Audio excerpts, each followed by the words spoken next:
call this meeting to order at 7 p.m. Please rise for the Pledge of Allegiance. I pledge allegiance to the flag of the United States of America and to the republic for which it stands, one nation, indivisible, with liberty and justice for all. Please be seated. Excellent. Let's move ahead to the roll call. Commissioner Shu? Here. Vice Chair Gopal? Yeah. Chair Tambe? Here. Commissioner Davis? Here. Commissioner Stanek? Here. Excellent. With that, we will go ahead and move on to the approval of the regular meeting minutes for December 5th. I'm looking for a motion to approve those minutes and a second. And I have some comments. I already sent email this afternoon about something in the meeting minutes. Great. So if you wanted to make an amendment, if you wanted to amend it with your edits, can you verbalize those for us so we can make sure we have it down on our meeting? Okay, and I records? already sent an email with details for the agenda item 1 under old business. It says, I hope to have a simplified version of the park master plan, but to be specific, I hope to have some simplified version of the Appendix E because it has a lot of useful information and it's not mentioned in the main body of the master plan. I hope people can have a chance to know it before they go to the appendix. And another issue is in agenda item 5 under the staff and the commission report. It says, I said, art commissioner would like to work with park commission to work on an art program, which the Santa Clara City already have. I provided some detail. The name is Kids Crafts Corner, and it happened every September in Santa Clara City. So if our city would like to hold some program like this, we are more than happy to help. And the art commissioner would like to help too. Excellent. So with those two inclusions, those two changes, I'm looking for a motion to approve the meeting minutes of December 5th with said changes to the meeting minutes. I move to approve the minutes with the amendment. Looking for a second? Yeah, I second. Excellent. We will go ahead and move on to a vote. Seeing as we don't have the vote module today, we'll be taking oral votes starting from this side. Commissioner? Yes or no? Abstain? Abstain. You have to Yeah. say it verbally. I was abstaining. I was not here last time. So. Oh, yeah, yes. Yeah. And yes, so with that, three yeses, the motion carries. The meeting minutes are approved with the amendment. All right, we can go ahead and move on to oral communications. For those who are in the audience, do you have any blue cards?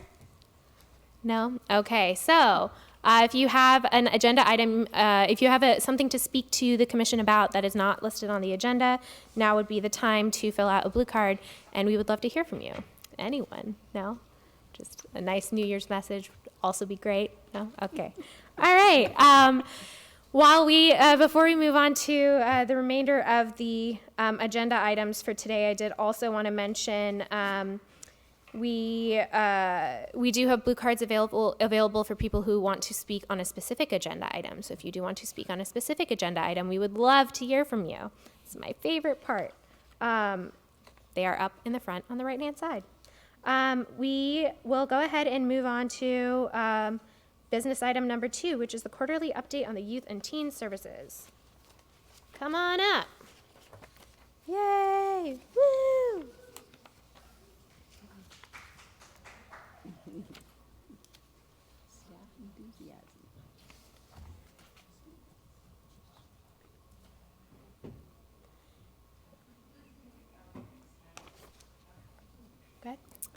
Good evening. I'm Christine Hannell, Assistant Director of Parks and Recreation. And I am pleased to introduce tonight Mr. Danny Mestizo, who is our Recreation Coordinator in our Youth and Teen Division. And tonight he'll be giving you a quarterly update on the teen program offerings.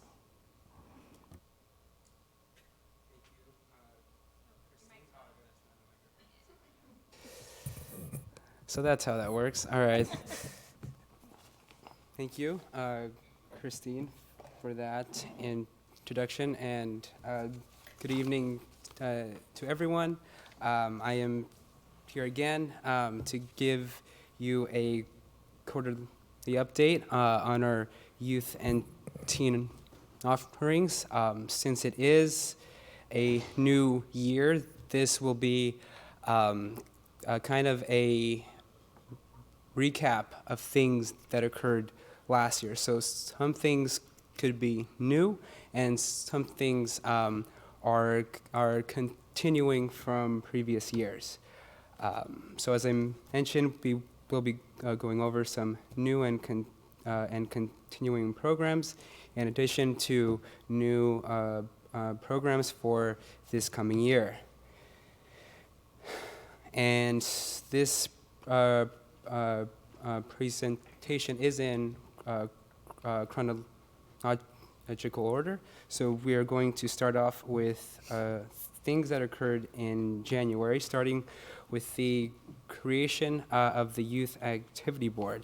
Now, the idea behind the Youth Activity Board came from the notion that we had the teen commission who was very passionate, and they want to do it all. And there was clearly a need to do more. So the Youth Activity Board came on as a group of 13 students who were going to create events by teens for teens. And so with that in mind, they are going, or they help create events to help teens de-stress and socially engage. And as you will see throughout, they did accomplish that last year, and will continue into 2020. Also, in January 2019, we had a youth civic engagement forum. The idea was to give an opportunity for youth and teens to provide input on the Parks and Rec Master Plan, and mark the first collaboration between the Teen Commission and the Youth Activity Board. And in total, there were over 50 teens in attendance. We wanted to get teen input into this plan, and we kind of knew that teens weren't going to come out to the other ones, so we wanted to create a more unique event for them. Going on to March, we underwent some teen center upgrades. So this is how it looked like before, and this is how it looks like now. Some upgrades included painting, unisex restrooms, new carpeting, new furniture, updated tech equipment, and free printing. And perhaps one of the biggest key changes was we set out to create a space, a very Silicon Valley-esque collaborative workspace for teens. So teens can come into our Infinity room to come up with ideas, collaborate, have club meetings, and things of that nature. And we also are trying to open up space at the, or I should say, help reduce the impact of patrons at the library, and are trying to create the space for teens to come in and study. So with new improvements came a grand reopening, and this was the first event that was organized by the Youth Activity Board. We gave out 50 free mugs, and we had about 60 students in attendance.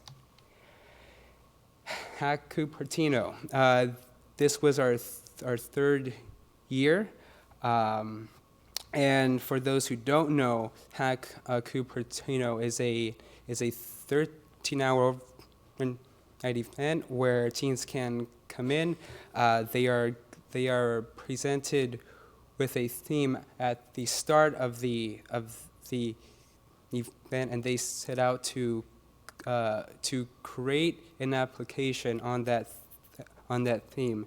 And the theme for last year was life hacks, which are apps that would aid productivity.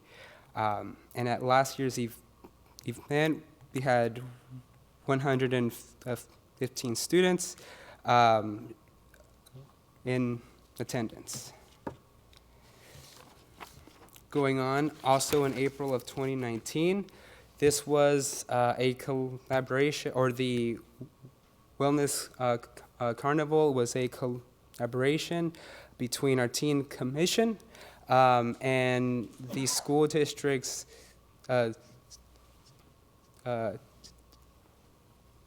intra-district council, which is a group of students from each school in the Fremont Union High School District. The Wellness Carnival was the culminating event of their stress-free week. So I believe the last week of April, they had a new theme each day, and on Friday was the Wellness Carnival. And we came out, we had some crafts, ping pong, foosball, and we had a Zumba instructor. And so it was a lot of fun, and I think they enjoyed it for sure. In June of 2019, last year, we had a new event. It was the TEDx Talk, and this was a collaboration between the Teen Commission and the library's Teen Advisory Board. We collaborated to bring 6 teens, and they spoke about some out-of-the-box ideas. I believe the recording is on YouTube, and the event was sold out. So we will for sure be doing that again with the Cupertino Library. Going on to summer, we had another successful year of summer volunteers. In 2018, we did, or the 2018, yes, in 2018, we had just the leaders in training program, but there was clearly a need for more volunteers for our Learn to Swim program. So we now have leaders in training which support our summer camps, and junior swim instructors which support the Learn to Swim program. In total, last year we had 48 total volunteers, 38 LITs, 10 JSIs, which collectively gave 3,500 hours of volunteer service. Sorry, excuse me, 3,500 hours of volunteer hours. And a big shout out to Jeff and Mary Lou, who kind of helped mentor our summer volunteers. Another summer program, the Cupertino Teen Leadership Academy went into its second year, and the idea is to, we have a lot of teens who want to go into either the tech or science world, and in their eyes, those are really the only two options. Well, there is a lot of value in public service. So the idea is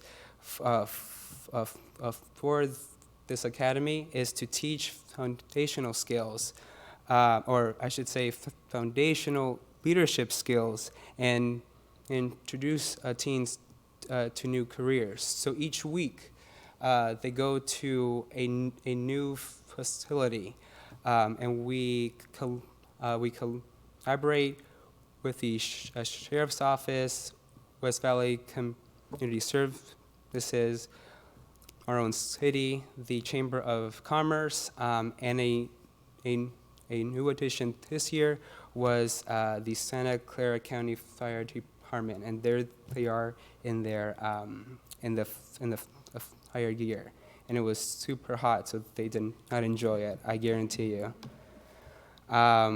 A new initiative in August, or it started in August and then it debuted in September. It is our new year-round of volunteer program, and it is set up. It's called Techie Teens, and it is set up to assist the 50 plus community with tech questions. So seniors can drop in and ask anything related to technology. And on Tuesdays and Saturdays, there will always be 2 teens to help out. And at the end of the year, their work will culminate into a formal presentation that they will give, which is to be determined, but the idea is they're going to teach a new subject, whether it's like a beginning Word or Excel, and they are currently working towards those presentations. And I do want to also give a shout out to Amanda, who helped organize this program, and she is very, very essential to this program's success. And I know you guys all know Cupertino.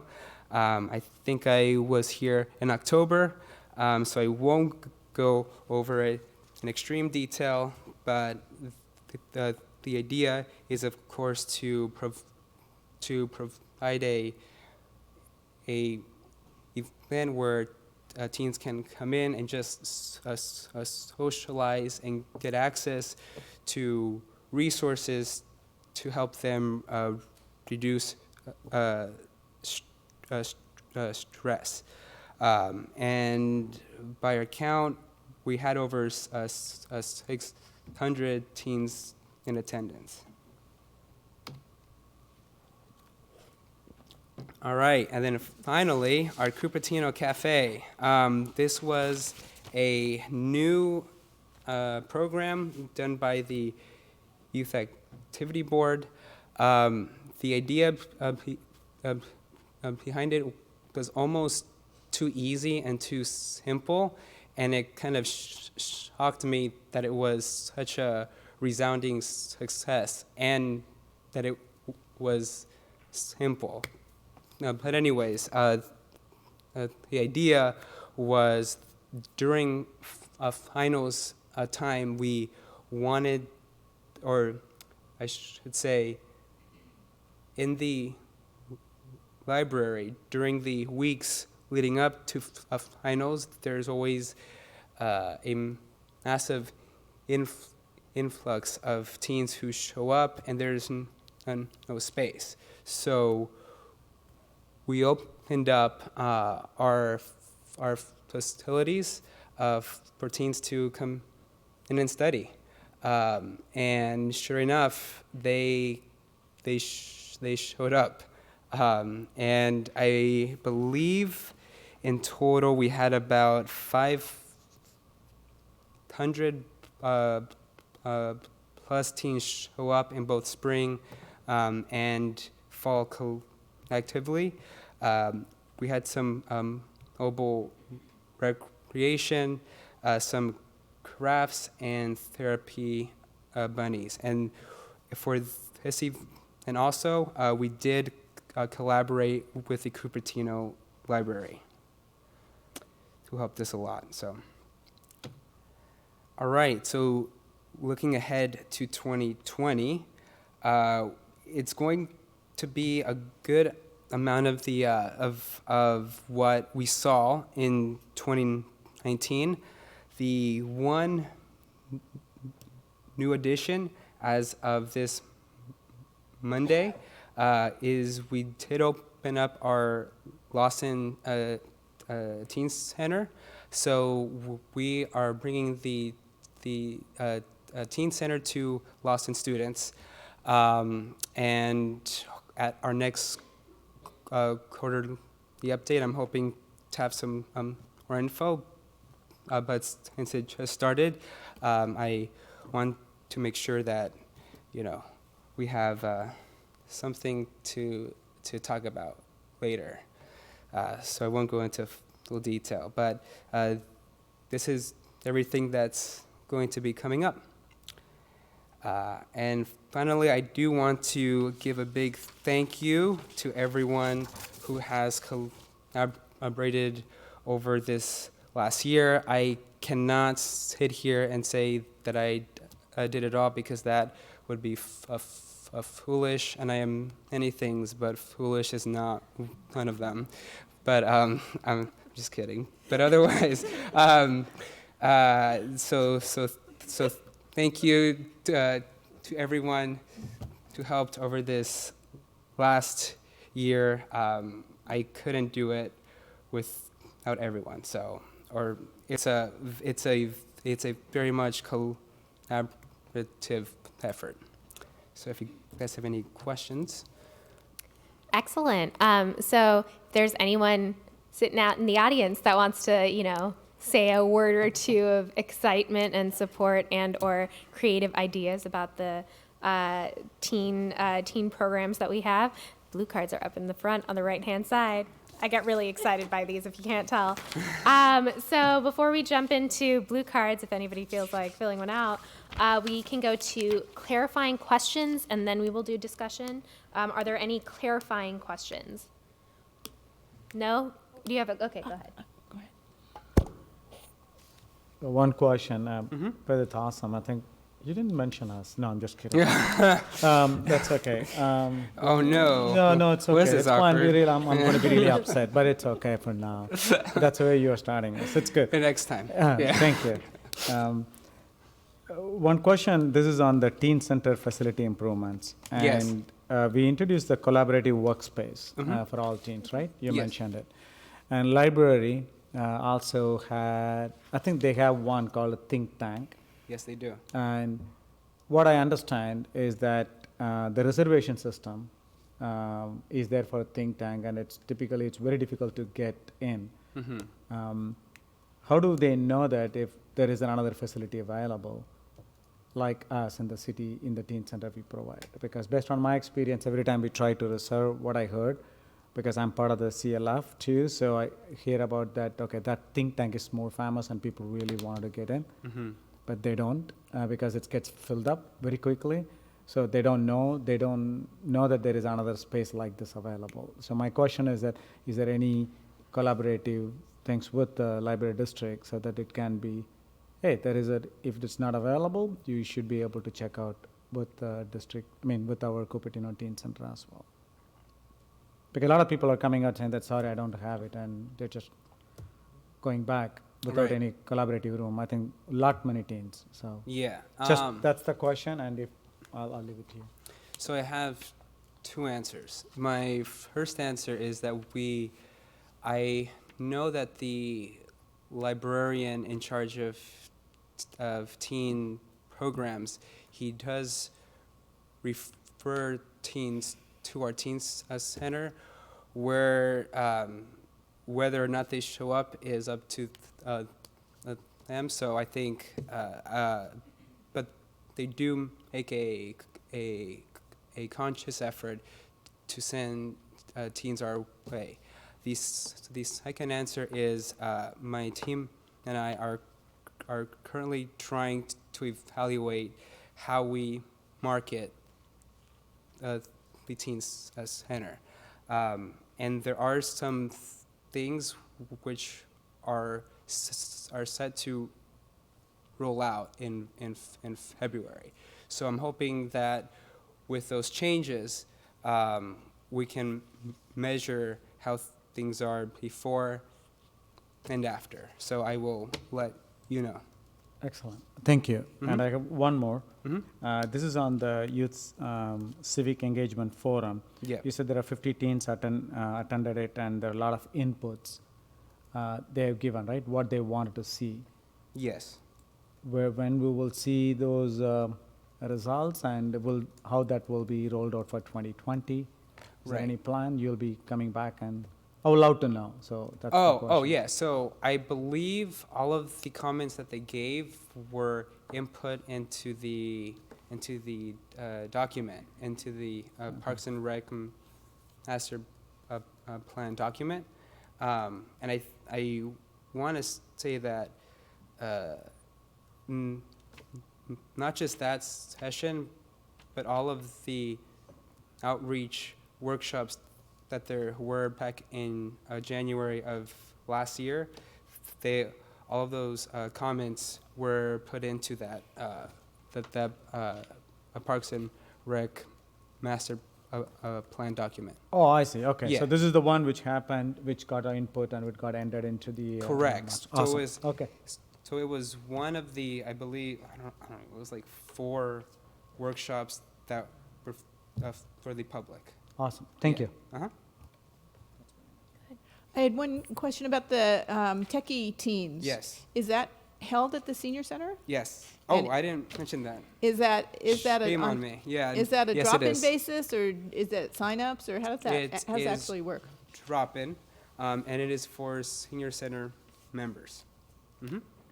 Okay, At and the senior center. how many hours a week are they there? That is an excellent question. I want to say it's about 2 hours, but I have to double 3 hours. 3 hours. It is 3 hours. 3 hours. Thank you. Thank you very much. 3 hours. 3 hours? I was so close. So close. I was that close. On one day? On Tuesday and Saturday, and the hours are. Yeah, we'll get you So it's Those 3 hours hours. on each Tuesday and Saturday? correct. Okay. And because teens go to school, it does occur in the evening, or like after school. Okay, great, thank you. Yeah. Sounds like a good program. Oh yeah, it's great. I just had a quick question, talk about the teen center, the one at Lawson, and it looks like it's a temporary thing. You're just implementing it in January, and then it closes in May, but I'm Yes. assuming that's because that's near the end of school. Right. So is this something that's just sort of a pilot program, or just this middle school? I was just wondering what the thinking was behind it, because this is the first that I have heard of it, so just a little curious. Yeah, so it is kind of a pilot. We have an agreement with the school district, and I believe it ends in June. So once that date comes, then we will sit down and see how we want to move forward.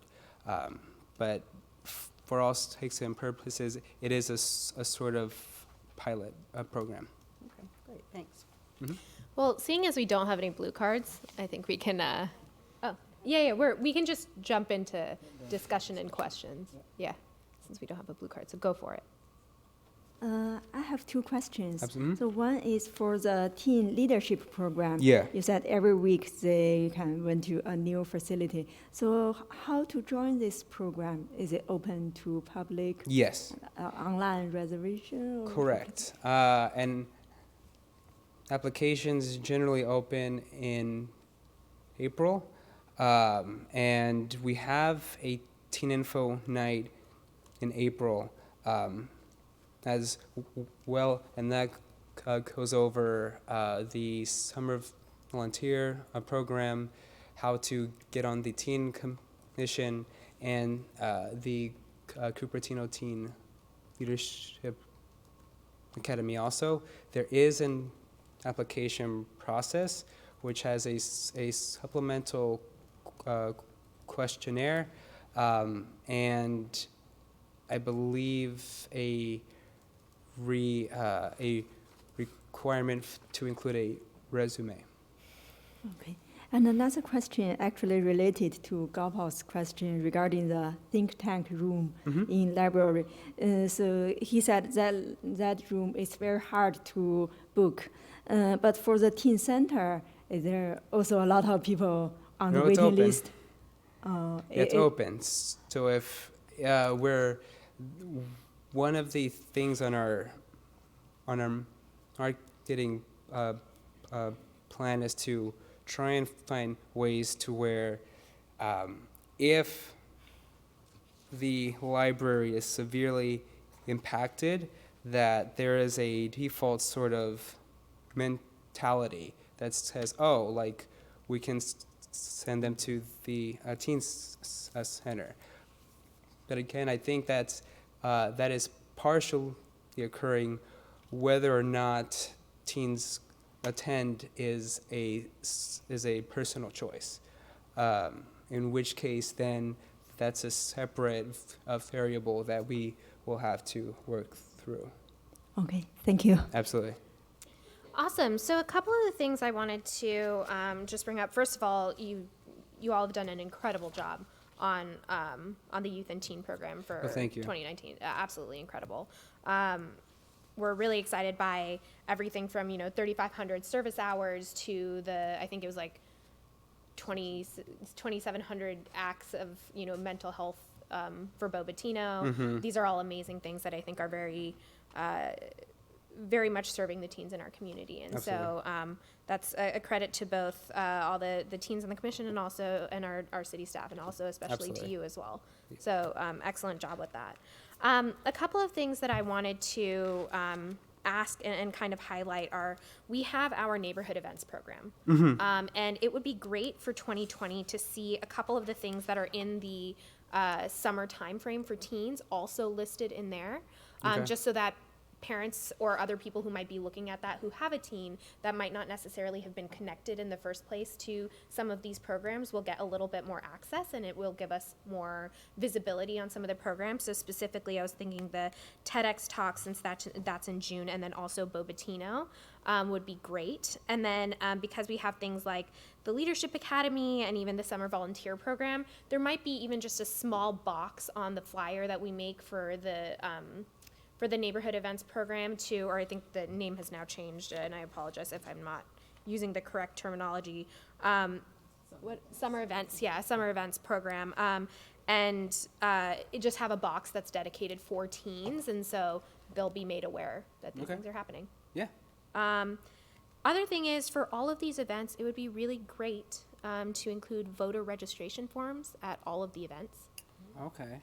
So pretty much all of the ones that have people who are going to be of age, and especially including the teen centers and the Cupertino Cafe, because most of those, that demographic is going to be people who can vote by 2020. So it would be good if we can nudge that voter registration process along.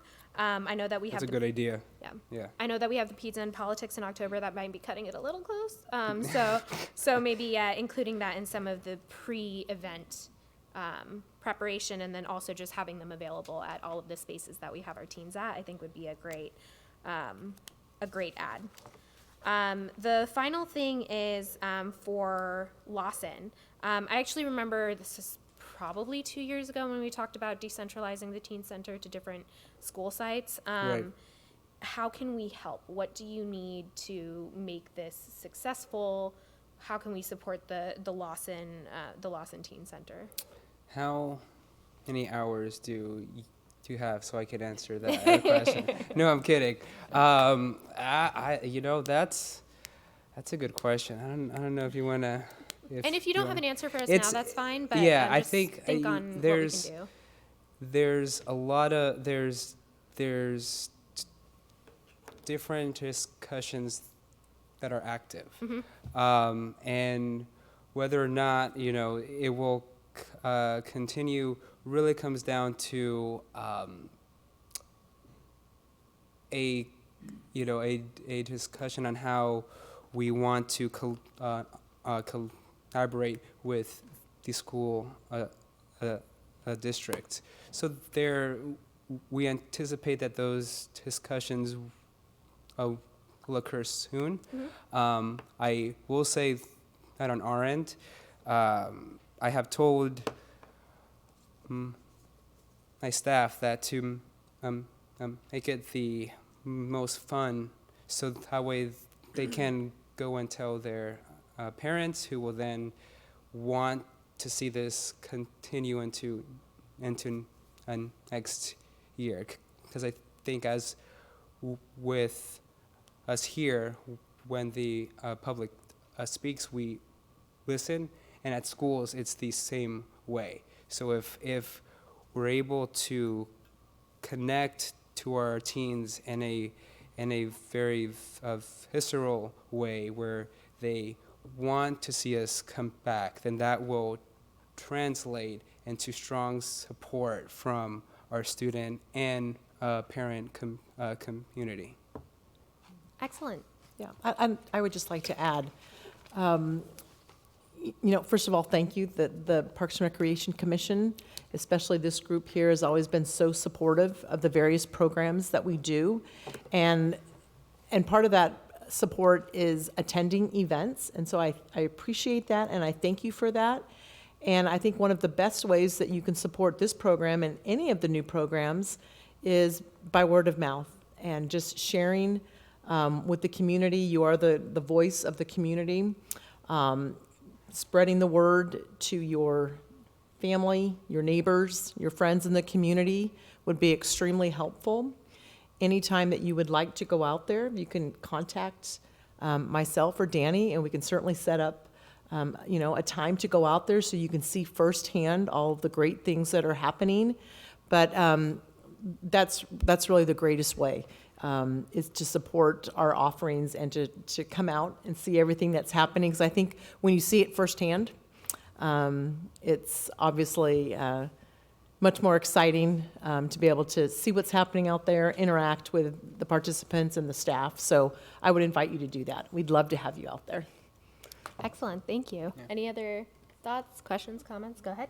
Yeah, I think a few comments. I know I just echo Chair Tampe's comments on how the staff has put together a lot of things. I personally been there, seen it.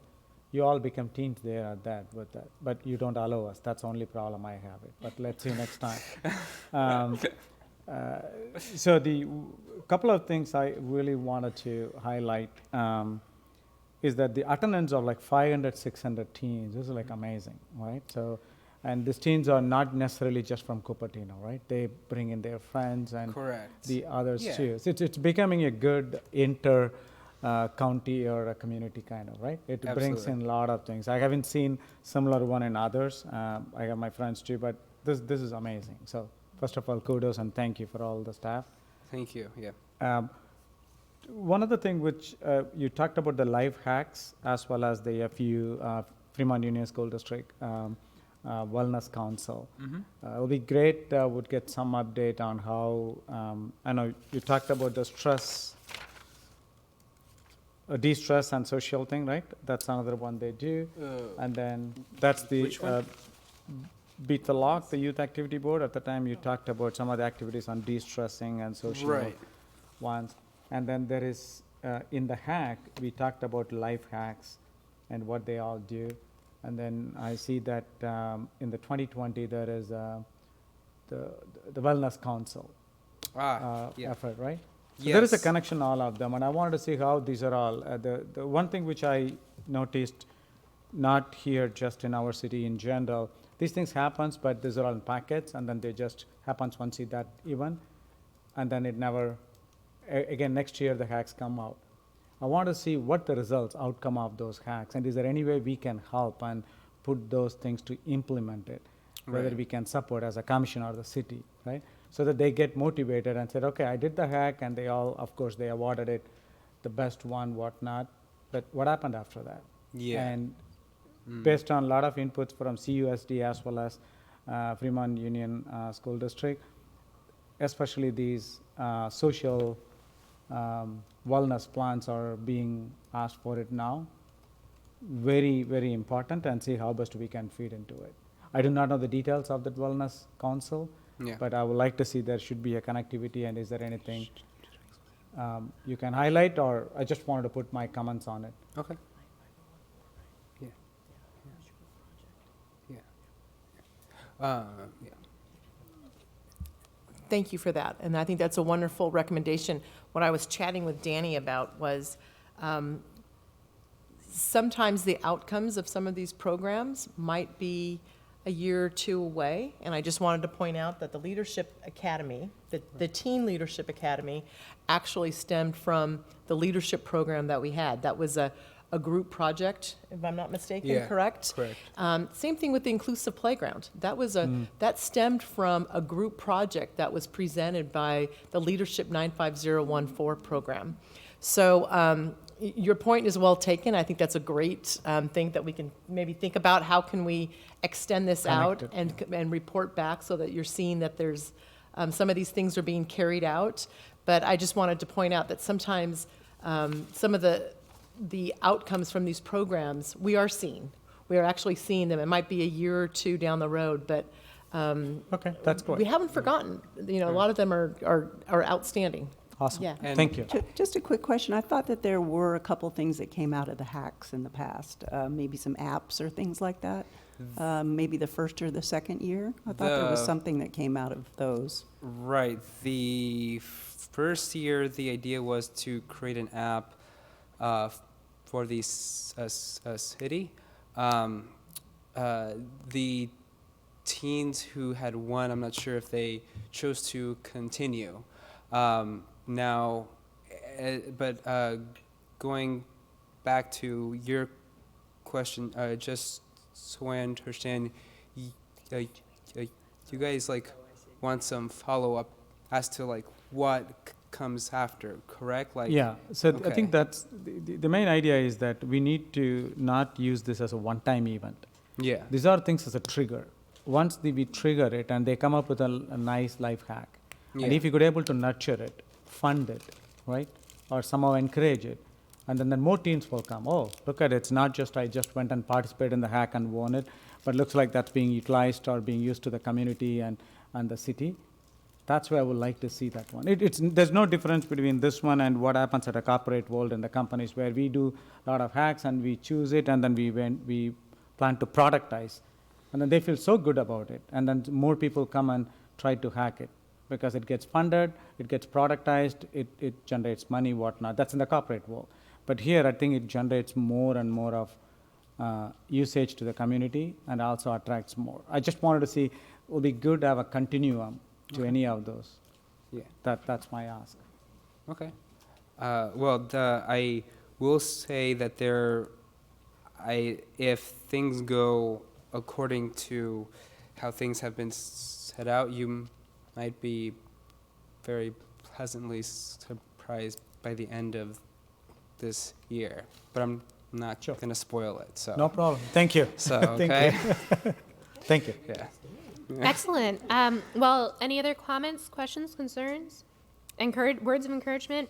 Again, excellent work. Thank We're you. very excited about 2020 and what's going to be coming up this year. Me too. One of the things I did want to put out there, great ideas for events in the past, everything from the Spelling Bee to the Hack Cupertino to Bobatino. These are all brand new events, really amazing ideas. If there is a new event that you think is good, please let us know Okay. so we can help make that a possibility. What we have is a lot. There's a lot on the Yeah, there's a lot of stuff, there's right? a lot of stuff on the Yeah. docket, but you know, if I've learned anything in my 6 years is that, you know, the teens and the staff have a great ability to innovate, and so we want to keep that kind of innovation up. So the more new stuff you can pull up and crazy ideas that you might have, they're not crazy. They Yeah. work. We've seen them work. Things like hacks, things like the Spelling Bee, things like Bobatino, wildly successful. So please do let us know if there are any, like, you know, long shot wishes that you're like, oh, it would be really great to do, whatever it is. Let us know so we can work on making that happen, because I don't see any reason why we can't. Thank you so much for your hard work. It's All right. fantastic. No, I mean, like I said, it's not just me. It's very much a It's very much a collaborative effort. Absolutely. But thank you nonetheless. Appreciate it. All right, wonderful. you. Thank you so Yeah, much. Thank you. Excellent. We're going to go ahead and move on to new business item number 3, the 2019 holiday events update. We're very excited to see what we have been cooking up in December. Okay, I would like to introduce some of our recreation staff. We had a very busy holiday season. We had a lot of very busy elves here working away to put on a variety of events for the community. So I'm not quite sure how we're going to do this. I think we've got a little order here. So maybe what I'll do is I'll have each person introduce themselves, and then they'll be sharing and providing info on how their events went. Excellent. Welcome, everybody. And what would actually also be great is just a little one-liner about you as well, in addition to the work that you've been doing.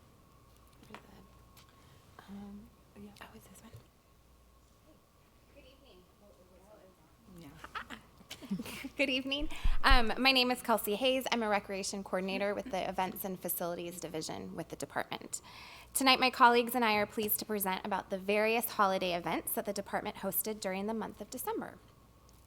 Is our PowerPoint up? Yes, I think it's the green one. I don't know. Ah, there you go. Okay. Do you want to do it? Yes. We have a really cool PowerPoint. So that one. Okay. How do we forward it? Ready? Okay. And then I can switch for You you. want to do it? Okay. I can switch. Okay, we are set. The holiday event season kicked off with the annual tree lighting event on Friday, December 6th at the Quinlan Community Center. Due to the potential rainstorm that was predicted for that day, let alone the entire week, my team made the call to move this traditionally completely outdoor event indoors. We made the decision on Wednesday, 2 days before the event. So with having 2 days to completely rework the layout of the event, I'm extremely pleased with how the overall event turned out. The evening included entertainment from an award-winning a cappella group called Business Casual. Happily Ever Laughter provided us with 2 holiday fairies that made balloon animals throughout the evening. We had crafts for the kids, showed a short movie, provided free cookies and hot chocolate, and of course we arranged to have Santa visit us from the North Pole. A special thanks to the Santa Clara County Fire Department for bringing Santa and his elf to the Quinlan Center on one of their fire engines. This event could not happen without the support of our Public Works Department. I would especially like to thank the tree division within Public Works. Every year, the tree crew hangs the lights that you see here outside on the tree outside of Quinlan. And every year, the tree looks beautiful. They do an exceptional job, and working with the crew is also such a pleasure to do. Based on our cookie distribution, we estimated that approximately 600 people came and enjoyed the tree lighting event. Staff received many compliments and thank yous during and after the event. And the lightheartedness and happy atmosphere make this event the perfect kickoff to the holiday season that the department offers. And that's tree lighting. I don't know how to turn it. Oh, it's not working. Oh, you just turn it on like that. Ooh. Okay. Well, it doesn't matter. I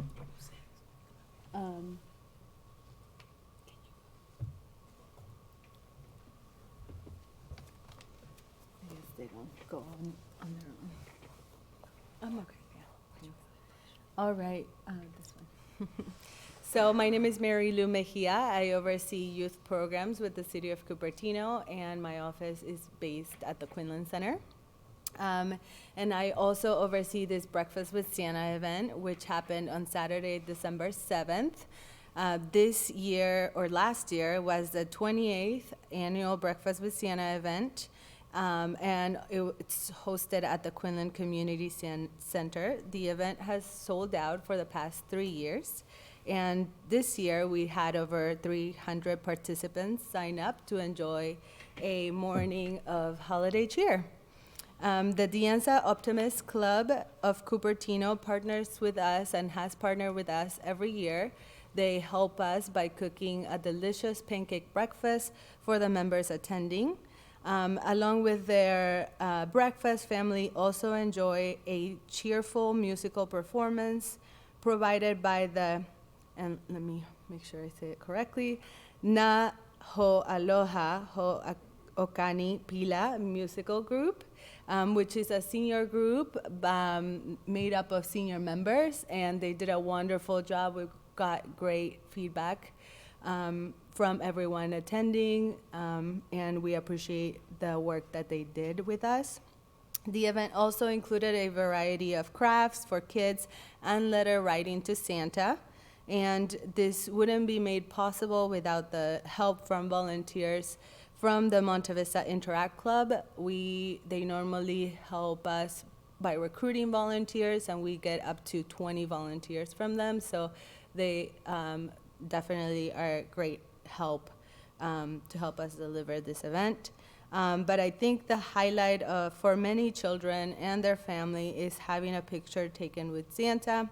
And I am happy to say that we have many repeat families that come to this event every year and have made this event a tradition. So we made this event possible with a $2,000 budget. We also have surveyed participants, and the survey's results were really great.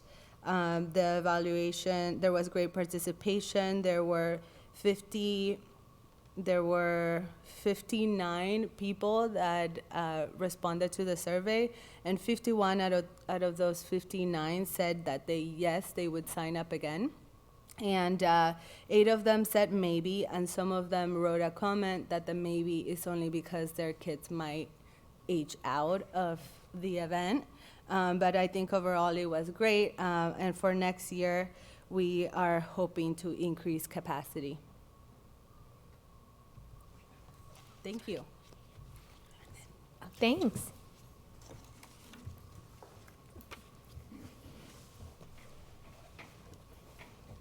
Hi there.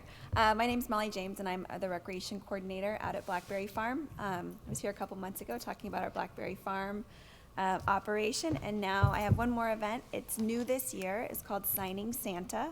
It took place Saturday, December 14th at the Quinlan Community Center.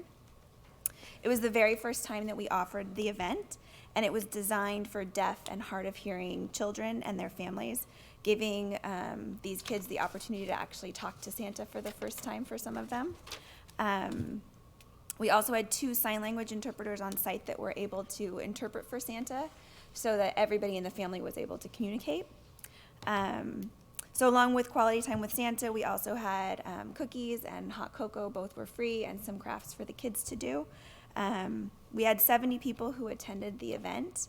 And we found that most of the families that came, there was a lot of them had, or a few of them, I guess, had deaf children. A lot of them had deaf parents or hard of hearing parents. So that was it was interesting to see who came to the event. We're really happy with the turnout. And we got a lot of positive feedback. Everybody who came was so grateful to have that opportunity. So it's something we definitely look forward to doing again in the future.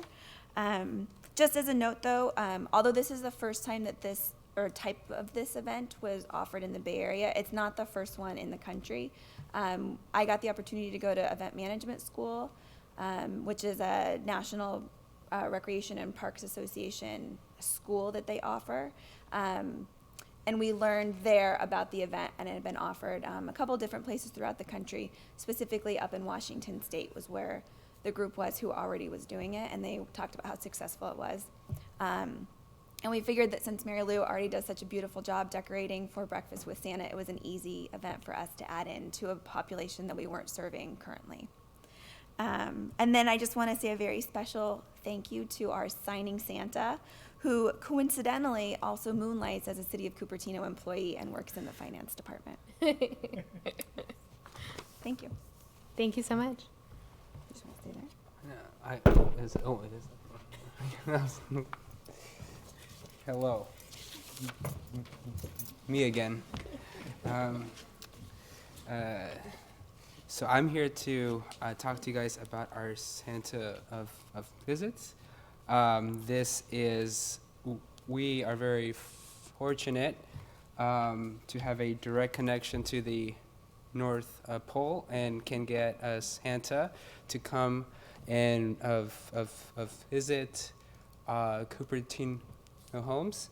And so each year, Santa and his elf go out to homes in Cupertino, and that they spend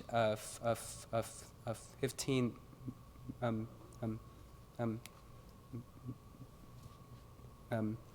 minutes, excuse me, at each home, and that they listen to wish lists, take photos, and engage.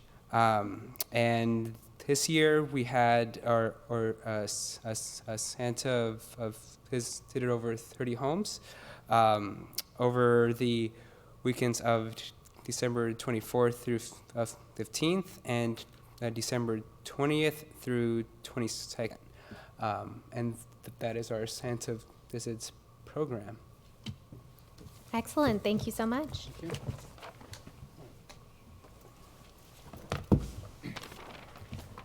Hi, I'm Jason Bazali. I work at the Cupertino Senior Center. I'm a coordinator in charge of classes, programs, and the newsletter. So this holiday season, the Senior Center started it with the Holidays in Hawaii event, where the Leilani hula dancers and the Pila Ho'okani band entertained over 100 guests in a grand hula performance and lesson. They were accompanied by seasonal tunes with a Hawaiian twist. And we got great feedback from that. 100% evaluations came back positive, so it's always good to hear. The next event we followed that up with was the holiday ham lunch, in which we fed 45 guests a meal of ham, mashed potatoes, green bean salad, and triple chocolate cake, which brought a welcome change of pace prior to the normal Friday events that these people or these members entertain themselves with, including mahjong, bingo, ping pong, and the monthly book review. A couple weeks after that, we had our December birthday bash, where we fed 117 seniors tri-tip, scallop potatoes, holiday salad, sweet ginger carrots, and New York cheesecake. And the local choraleers performed for the guests to accompany the meal. And that got back 98% satisfaction rating from reviewers. And actually, Heather, who's out here in the audience tonight, is an integral member of our volunteer cooking crew, and she was involved in both of those events. So thank you, Heather. And then between the two lunches, we had our holiday sing-along event, wherein the Harmonic Cats band, populated entirely by Senior Center members and volunteers, hosted the holiday sing-along. 80-plus guests participated in Hawaiian holiday songs celebrating the season, and even Santa, who was really getting around town last month, somehow managed to make a guest appearance for that as well. And that got back 96% satisfaction by evaluations. And that's it. That wraps up the Recreation Department's 2019 holiday season. We're all looking forward to a great 2020, and we're sure to be planning the December lineup again, any day now. So. Excellent, excellent. Well, thank you so much to all of you. So big round of applause. Great, great work. Do we have anybody who wants to fill out a blue card and say anything? Would you like to discuss your experience with the event? We would love to hear from you. We've had a lot of people. It was very festive. Everybody enjoyed it. The food was delicious. Desserts were fantastic. Entertainment was good. Everybody sang along and told everybody to be quiet so they could hear the music and the singing. So, yeah, it's a lot of fun.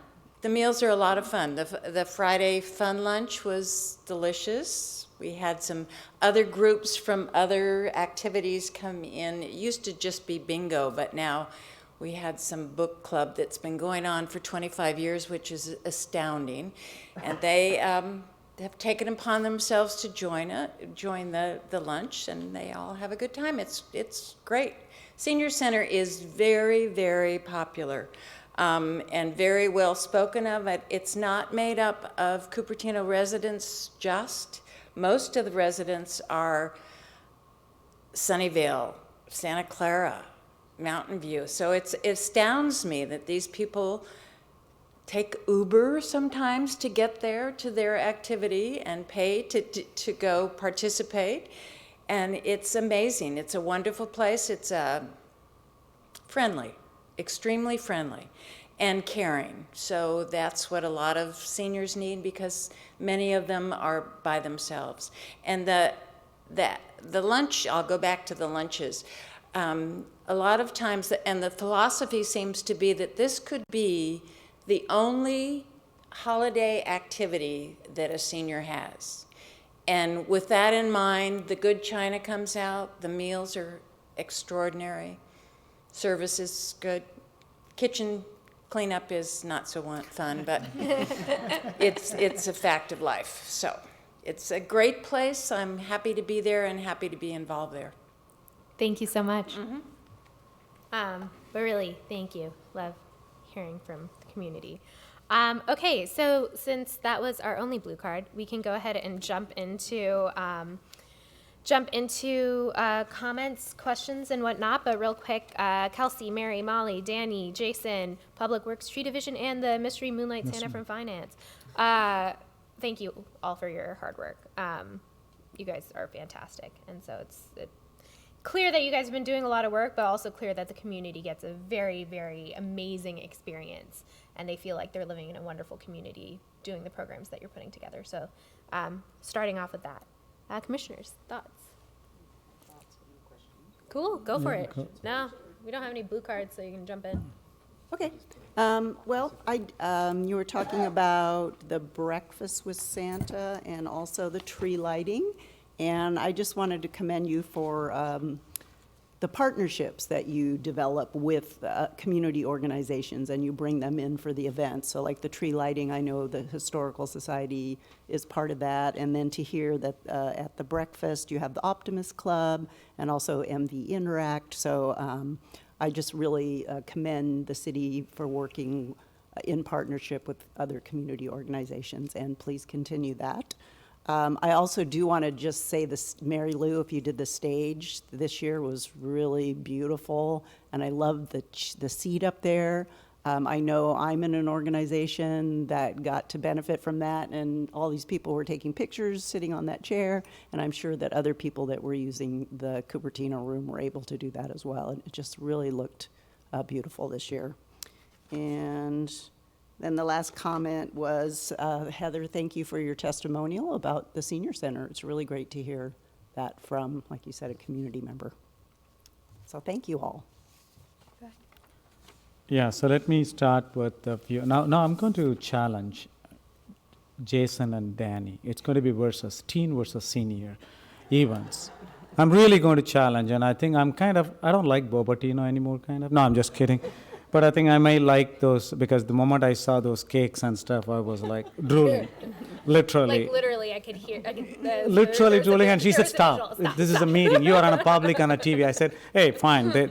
Whoever sees that on the TV, they can bring me those cakes. But it was awesome. And definitely, I think you said that 100+ people are coming in. And Heather, I think hearing from you, I do go to senior center often. I became member too, so okay. Thank you. Especially on the film festivals through the Library Foundation Library, we go there. So many people come, and as you're right, they all come from, I see Lyft, Uber coming and dropping off people and come and do that. That's an amazing place. I think, Jason, I'll partner with you because I'm going to be part there. So let's challenge Danny, okay, publicly. I'm doing it then. So we will bring in more and programs, and then we will see that.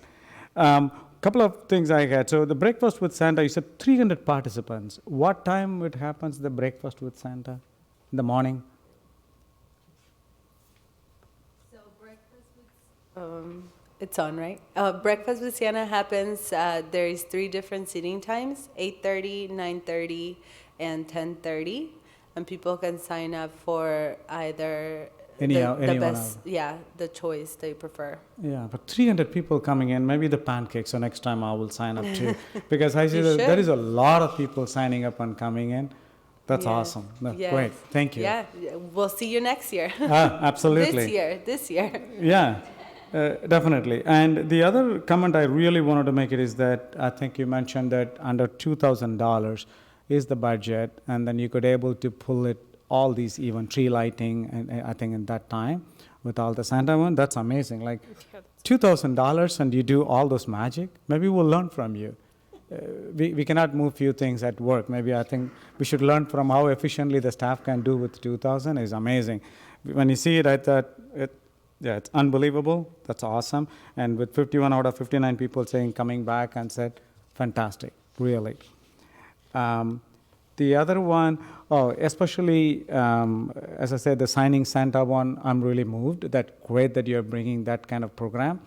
And this is, I think it's not necessarily about the different abilities people, but I think recognizing them and telling them that, okay, you do have an opportunity like any others to come and listen with the family is really, really important. And that the message, maybe this time, I don't know how many people have attended it, but I'm sure these kind of programs have to be brought in more and more.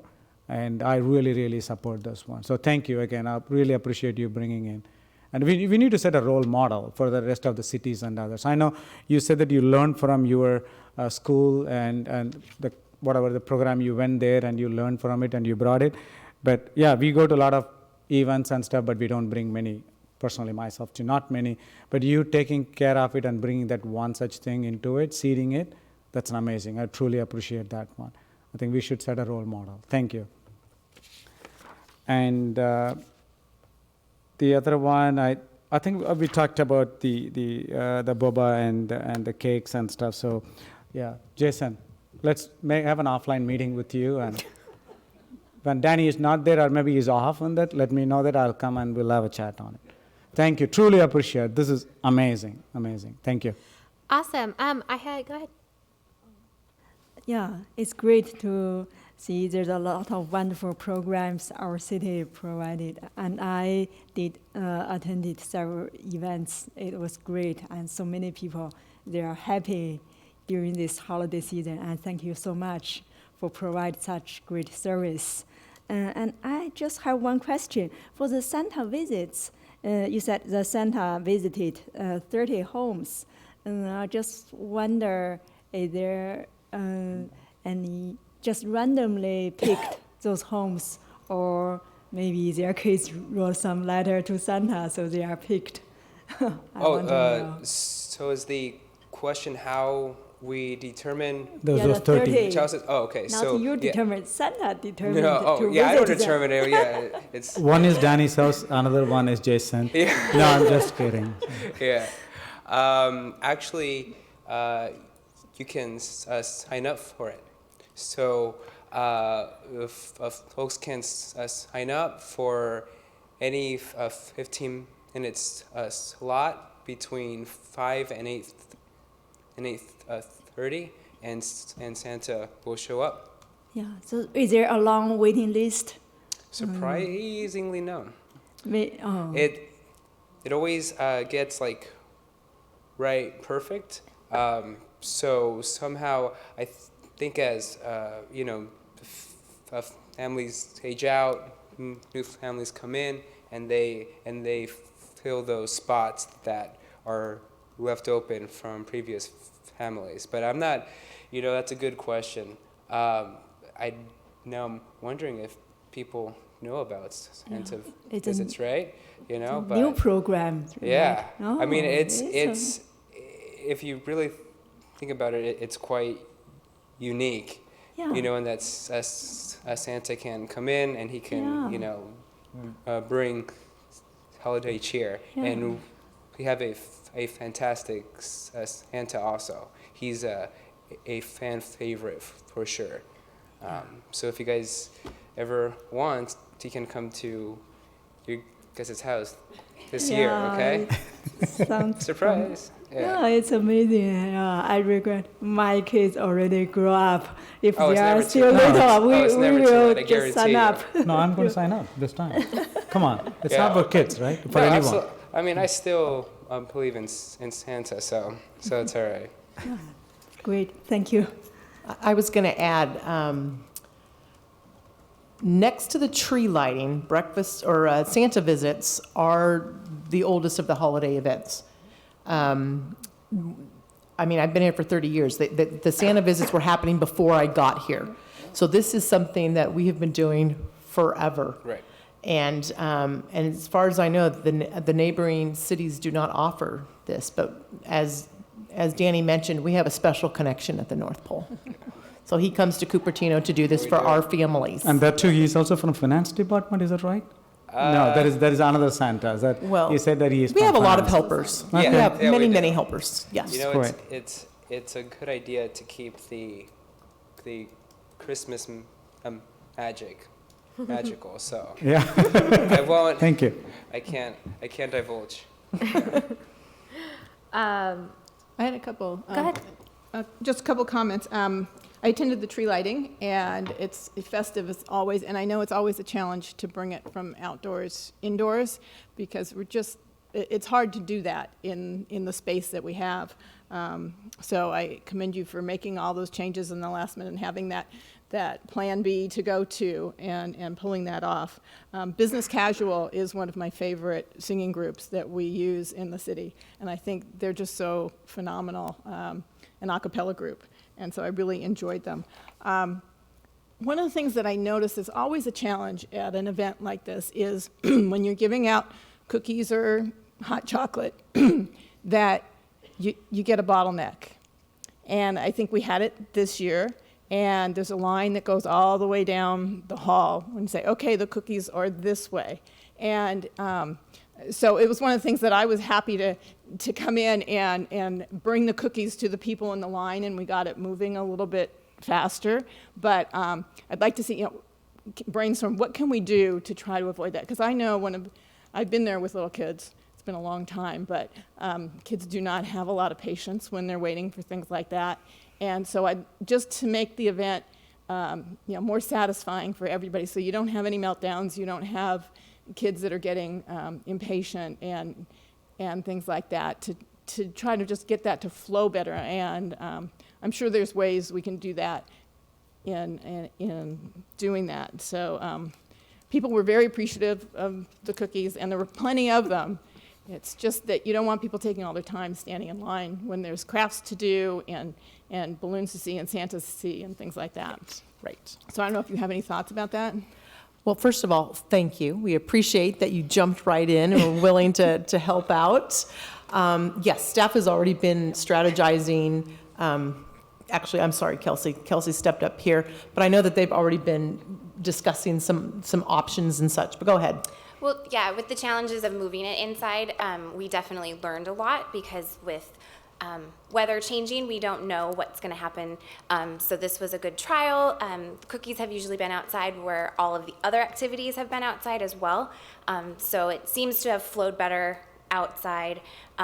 So yes, we did learn a ton of information this year, and we have already started strategizing, like Christine said, that night of how can we tweak things. And with every event, that's kind of what we do at the end, is figure out how can we make things just a little bit better. So we appreciate you stepping in, and we'd love to see any of you at events. I think I'll be contacting you about Big Bunny, about doing some things and helping pass out some things for that event. But we'd love to have you guys, behind the table passing out cookies and hot chocolate and all of that. So Yeah, one for thank you, one for me, one for you. Yep.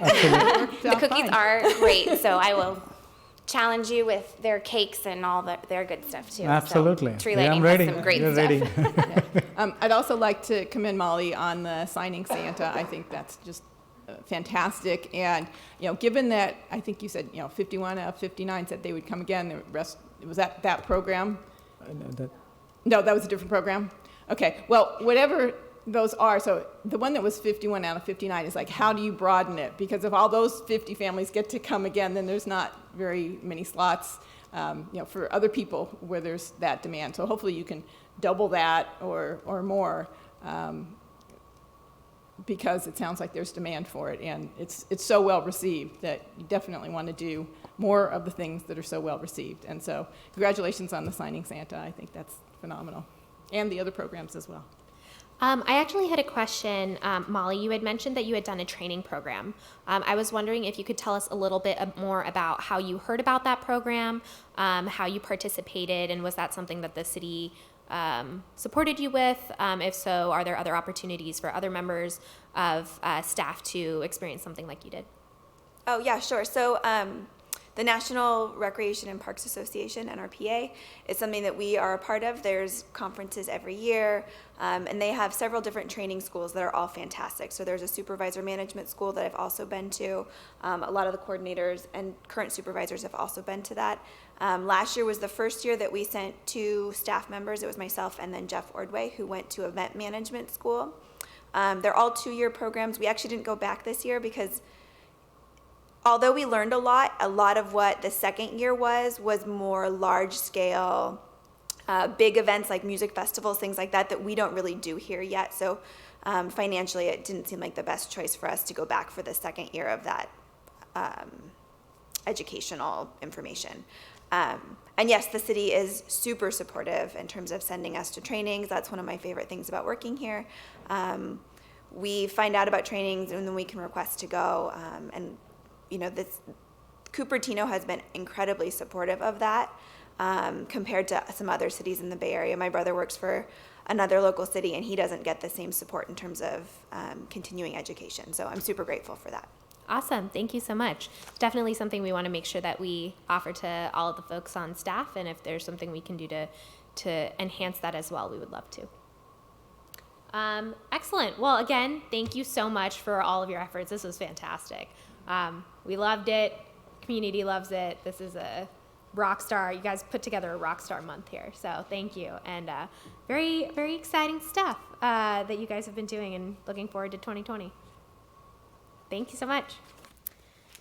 Excellent. We are going to migrate now onto what is going to be a fun chat to have. It is the new business item number 4, the commission proposals for the 2020-2021 City Work Program. And Assistant Director Hannell will be giving us a brief overview about what this what we are doing for this section. As some of you may know, the format for this has changed in past years in terms of how we are going to be handling our work plan to make sure that we are in alignment with City Council and their focuses, as well as they take into consideration what we need to be effective and to do well. So we unfortunately didn't get this by the time it was December for us. We had already had our meeting, so that's why it's in January, and then this gets reviewed by our director as well as city manager in February, and then moves on to City Council in March. So we are under a bit of a time crunch, but I will let Christine take it from here. Okay, thank you. I think actually you did a pretty good introduction there in terms of what we are looking for. So this is a new format in terms of putting together the work programs for the various commissions. This is something that is being asked of every city commission to work on this project right now during the months of December and January. And the hope is that you will provide input. You will provide some ideas of items that you would like to see on your work program. It can be a list of up to 10 items. And what we are asking each commission to do is to prioritize and provide the top 3 of your list that you would like to identify as priorities. And those items will then be reviewed by the department head along with the city manager during the month of February, with the intent of presenting this information to the city council. And the city council then will review all of the commission input and decide which items are going to move forward on the citywide work program. So this is a little different than what we've done in the past. And I think there's a strong desire to put more focus and to ensure that we are all working collaboratively at the council level, staff level, and commission levels, that we all are on the same work program and working towards those same annual goals and objectives.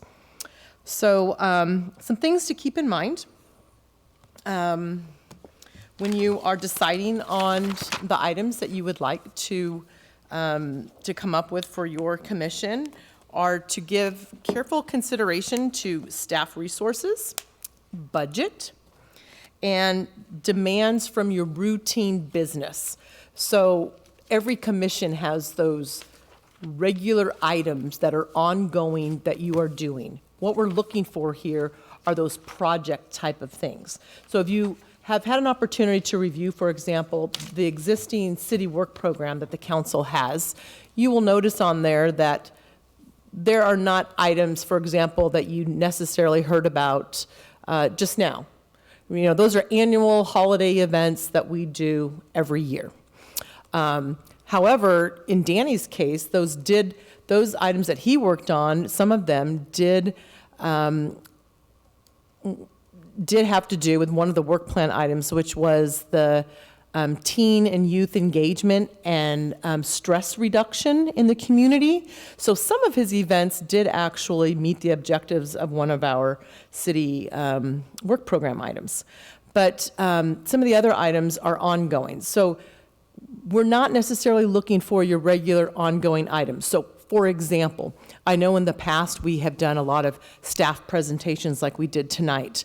I think it is our hope that we would continue to do that and to begin to bring you more of those updates. An item like that would not necessarily be on this list, okay? But perhaps a larger project would appear. Something to consider is we are moving towards a 2-year budget cycle. So we are asking for items for the next 2 years. However, we're asking that the items ideally be completed in a 12-month period. And we're looking at the fiscal year here, so July through June. Now, that is not to say that you cannot decide on a project and perhaps phase it. So maybe there's a phase 1 in the first year and a phase 2 in the second year. We have a template that has been provided, and what we would like is on this template, we need the list that you would like to come up with as a commission. And again, you do not need to come up with 10 items. It is totally up to the commission. They're just asking for no more than 10. And on the template, which, Whitney, are we able to pull that up to share with the commission? Here's an example. You would, in the first column there, you will see whatever the particular project task might be, the objective, driven by mandate, law, or council priority direction is that third column. What resources do you anticipate would be needed, whether it's funding or a particular number of staff hours that you anticipate this item might take? An estimated completion date, and that can be, I mean, you know, you can set a date. It can be, some of our work items are ongoing, which is acceptable as well. And then the measurement criteria that you would like to attach for that particular item. So it's really up to the commission now for you to decide how you would like to go about completing this task. Excellent. So it doesn't look like we have any blue cards. Blue cards? Okay. All right. So we can dive right into actually working on this. So as Christine mentioned, we need to create 10. That's our limit this year, is to only pick the top 10 things we want the council to focus on. We are not limited to the things that were on the list for 2019-2020. That's simply a list of what was or what is on our work plan and will continue until middle of this year. However, what we need to do in addition to creating the list of 10 is also create a list of our top 3. So what I would recommend doing is that we go through our 2019-2020 work program. We can talk to Assistant Director Hannell about the status of a few of these things, because I think it might be good for us to know where we sit in terms of the existing work plan items. And then knowing that, go into a discussion. Maybe all of us can say the first 3 things that we feel are priorities for the community. I have a general suspicion that this might overlap in terms of at least a couple of the things that are key priorities for us. And then from there, we can flesh out a further list of 10. I was informed earlier that other commissions have opted to have subcommittee meetings on this topic, just because it is a fairly short turnaround time, and the city has asked us to have this completed by the end of the month. So if we do need to have a supplemental meeting, that would be great. Ideally, would like to have at least some consensus-esque form between the 5 of us before the end of the meeting, even if we needed to extend this a little bit farther out with a subcommittee. How does that sound? We can start off with 2019-2020 quick review, move on to giving our top 3, see if there's some overlap over there, and then expand out up to the 10. And then if it feels like we're hitting an unreasonable hour in the evening, we can also split this out into a subcommittee for a future date. It also sounds like we don't have to come up with 10. No, you No. do So- not. A maximum Yeah, of 10. Yeah. So I think it's a good idea to kind of, I mean, I've already gone through, and probably everybody else has, on the current work plan to see what's most important to them. So I don't know, I think that's a good place to start and see what kind of overlap we have. Sure, And then if and- there are any new ideas after that. True. I think a couple of things. Christian, you talked about the ongoing. So, for example, some of them are ongoing, like teen engagement, we said. So those are the things we don't have to talk about it at all, because that's part of, I don't want to consider that as a project, correct? Because it's ongoing. If you see the teen engagement one, we talked about, and there is a Actually, staff hours. Yeah, I see. Now, it's ongoing, but please know that it's on the current work program. I think if you feel that it is an important issue to still continue, I think I would recommend mentioning that again. When I say see. ongoing, I'm talking about kind of our Status basic level of Oh, I see. service. You know, we're going to Okay. continue to, rent facilities. We're going to continue to have learn to swim programs. We're going to continue to have recreational art classes and sports classes. Although that's what I'm referring to, are those ongoing services. We're going to maintain that regular service level, ongoing service level. But this is the work program. So this is an indication to staff, commission, right, and council that this is really a priority. This initiative is important to us, and we want to see special attention So does that make Yeah, sense? sure. The only thing Yeah. is I'm not clear. Maybe it'll come clear when we start talking about, it says 200 staff hours in the current work program, and you really wanted us to also to consider the staff hours, how long it is. So I'm not sure what is so I the think current one. I have no clue. So this is a framework of 2019, 2020. What they're asking is just, if we want to do Lawrence MIDI policies on nonprofit, all-inclusive playground, we're looking at 2,000 hours, 500 hours, 300 hours. So just understanding when we're making this list of 10, is it going to be 2,000, 5,000, 10,000 staff hours, or are we kind of evenly distributing it to something that's actually feasible for the staff to do? I see. So we don't necessarily know the details of all of this, which might be a Correct. reason we want to have a subcommittee later. Yeah, I think- This gives us a bit of a framework because we have our previous. So why don't we actually go ahead and just start going through the 2019, 2020 work program, and Assistant Director Hannell, if you could just give us like a brief, hey, this is where we're at for each of these, that would be great, so that we can kind of make sure that we're informed and on top of what we need to be for the 2020, 2021/22 scheduling. Just curious, because that's a lot to go through, so. Yeah. Just very I mean, high level. Okay, because I was just wondering, should Yeah. we talk about what, rises to the top for all of us? Like, is there some overlap? There might be like We 4 or can 5 flip things it that as well. immediately come to the top, and then we can, So I'm gonna go ahead. I'll let you try. No, However, it was that's, just a I'm thought. actually fine with that. I just want to make sure we're not being totally, we're not adding things back that we don't need to, or we're not missing anything. Yeah, let's go ahead then. Okay. Especially with I can respect go- to the expected estimated completion, because some of these are, the expected completion was last year, and they're not done. So definitely understanding a new date for what Yeah. is the current. And again, we outright don't for need those to have like things. a deep thing, just like where it is in the status update. Okay, so Right. Lawrence MIDI. Okay, so let me go through. Now, please note that on some of these, they were not necessarily just the responsibility of our department to complete them. It could have been a collaborative effort with Yeah, other with city many, departments. So I apologize, but on the first item, I do not have a status update. The last that I heard was we are getting very close, but I'm not, at this time, we do not have a representative from our department that's been involved in that particular acquisition. So- Okay? Okay. So- Is that something that is just now taken out of our purview until the agreement has been made? Or is this something that we need to push from our side to be included in? No, I think that my understanding is that we're getting very close, and I think the powers that be understand the situation with that particular parcel. So I think we're getting very, very close. It's just that it's Okay. not, the director has been, our interim director has been informed of where we're at in the process, but I just know that there are other departments and other city staff that are working on the completion of Okay. that.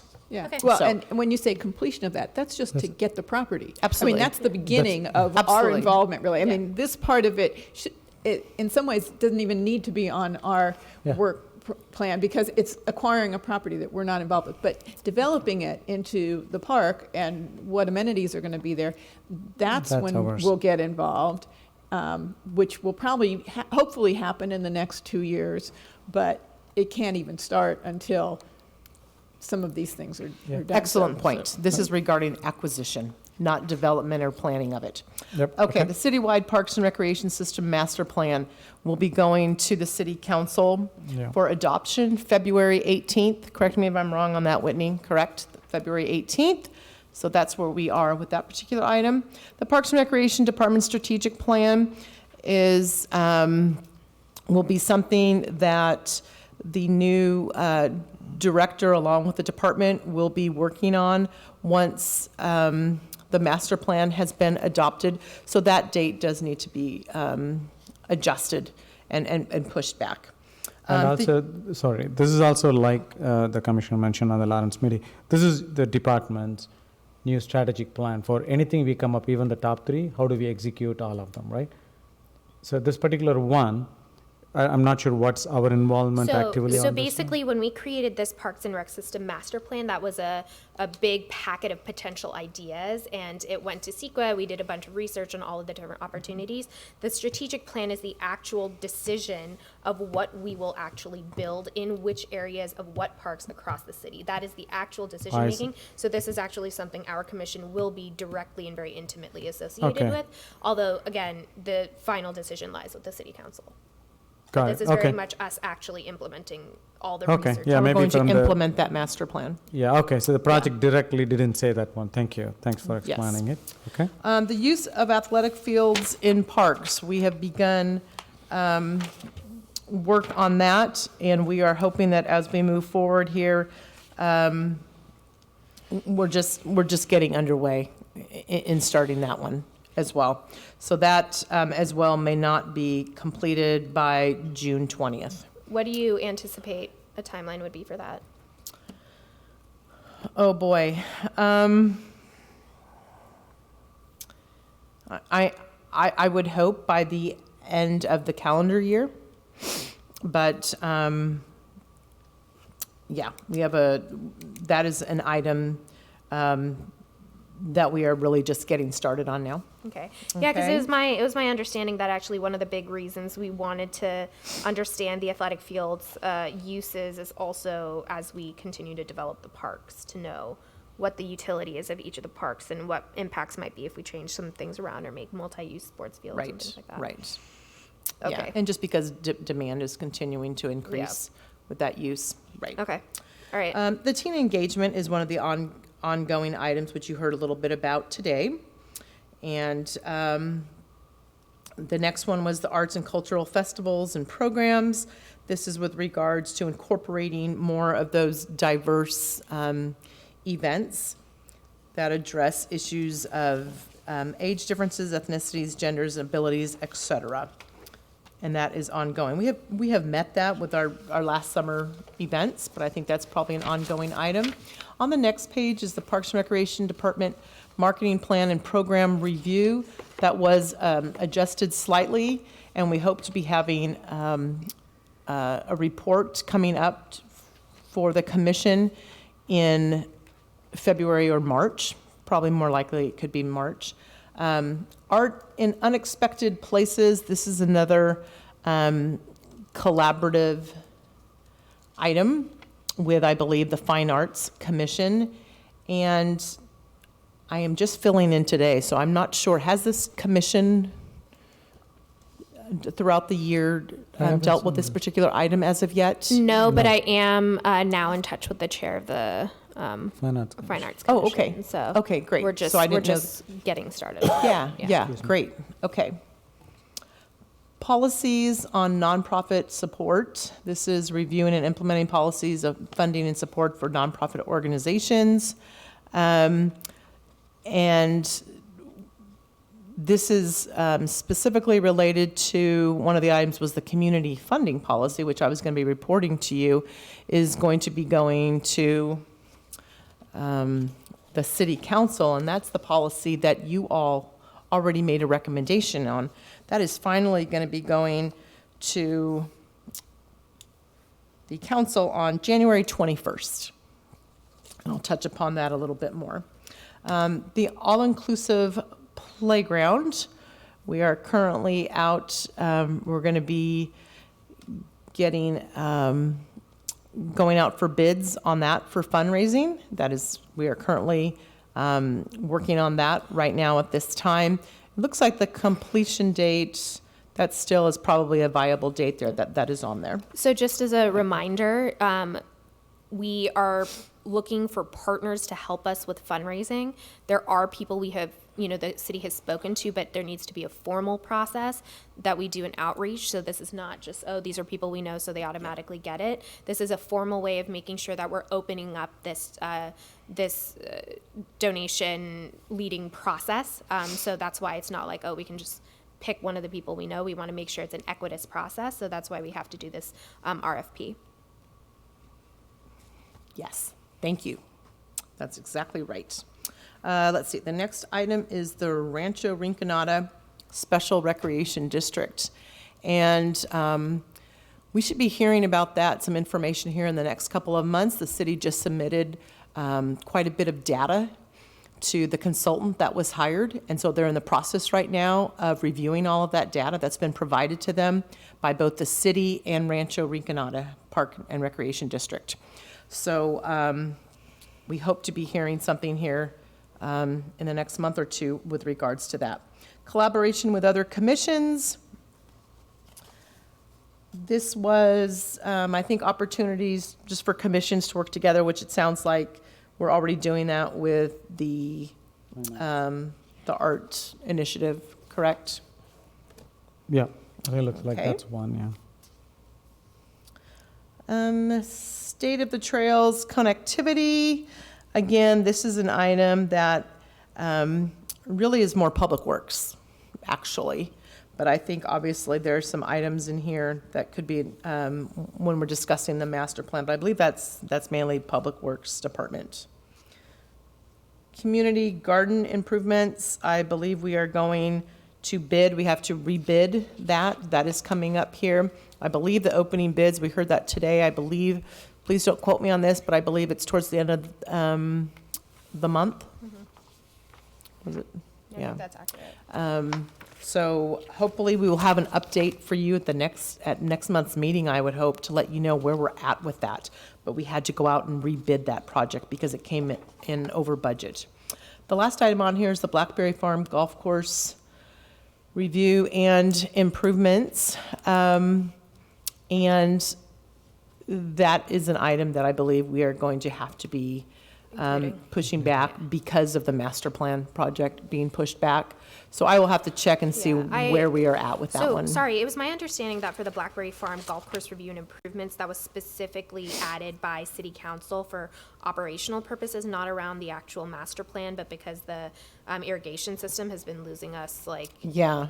Several tens of thousands of dollars, which is now totaled up to almost $250,000 lost in water. So I think that's why the City Council had added this back in. I don't think that the intention was to move this past, because even if it takes us another 3 years to get there, we'll lose another $250,000. So I Right. think that's the impetus here. Right, I appreciate that. I believe, I was not involved in the conversations on this particular one, but I think you are right. I appreciate that. I think this was the last one that was added in. I thought the council added that, and then at a subsequent meeting, they Tried said, to never remove mind. Yeah, they tried. I don't think they actually took it out. Oh, Did they? really? I don't think they formally voted to take it out, did they? I will They- need to yeah. get a status on Yeah. that one. Yeah, I don't believe they did. Oh. Yeah. I thought they did, but I Well, it could would wrong. be We great need to need know find Yeah. out. they, Yeah. what Let they me, are doing. Let me make a note, and I'll send you out a follow-up to find out where we are with that. I apologize. I just thought there were too many other things going on, and they said, oh, we just can't deal with this right now, but maybe it came back at some other point, I don't know. Right. Okay. Well, it'd be great to get an update on that. So Yeah. what I would love is for us to go through and each of us say maybe the top 3 or 5. What do you guys feel like? 3 or 5? We're going based off of consensus-y vibes. Now that you've gone through the list, I only have maybe 2 now. Okay, so what would be great is we'll do a 3 cap right now. Give us the top 3. Again, it does not have to be exclusively based on the 2019-2020 work program. If We- you have we can other add new ideas, things? yes, if Yeah, you have I other would like ideas, to. please add them in. So let's increase it to 5 just to keep it fun. And I'm gonna keep track of it on my computer so we can, actually, do you want to? That would be great. And then just put like a secondary tick mark next to whatever gets additional votes. Okay. You want to start, or do you want me to take it away? Do you want to take it away? Okay. Okay. Yeah, go ahead. Go ahead. I can start. Okay, Yeah, Helen then, can go. okay. All right, so originally I was gonna. Whitney, it might be easier if we didn't do it in this just while we're having a discussion about it. Can we make it just like a simplified? Oh no, like have it still up, but make it a simplified so we can just like a blank page. Yeah. A Word document? Yeah, just to like be able to, or even just a new Create a new sheet on a new that. sheet in the Excel, just so it's not, we can see it like kind of all in, there we go. And then we can just have project and vote, and that's it. Okay, go ahead. Okay, all-inclusive playground. Yep. Now I'm all messed up. Rancho Rinconada. I know you said trails, status of trails is more public works, but I guess I would kind of be interested in hearing an update about the community shuttle and how the bike trail or paths are doing. And I know we talked about a joint commission meeting at one time, so I'm throwing that one in there. How many is that? 3? Okay. And then the additions I have are the dog park, and to see if the pilot is going to be considered to be permanent and or whether we can expand it into other parks. And then I'm going to give a shout out for historical preservation, and I don't know if this can be included because the Stevens Creek Master Plan may be something completely separate, but I would like to see some kind of discussion around historical preservation at McClellan Ranch, the barn, and historical interpretive signage in that corridor. So I don't know if that's something we can consider or it has to wait for master plan. So I think that's 5. Go ahead. Yep. Yeah, so I'll also definitely the all-inclusive playground. That's one of my top list. I would like to.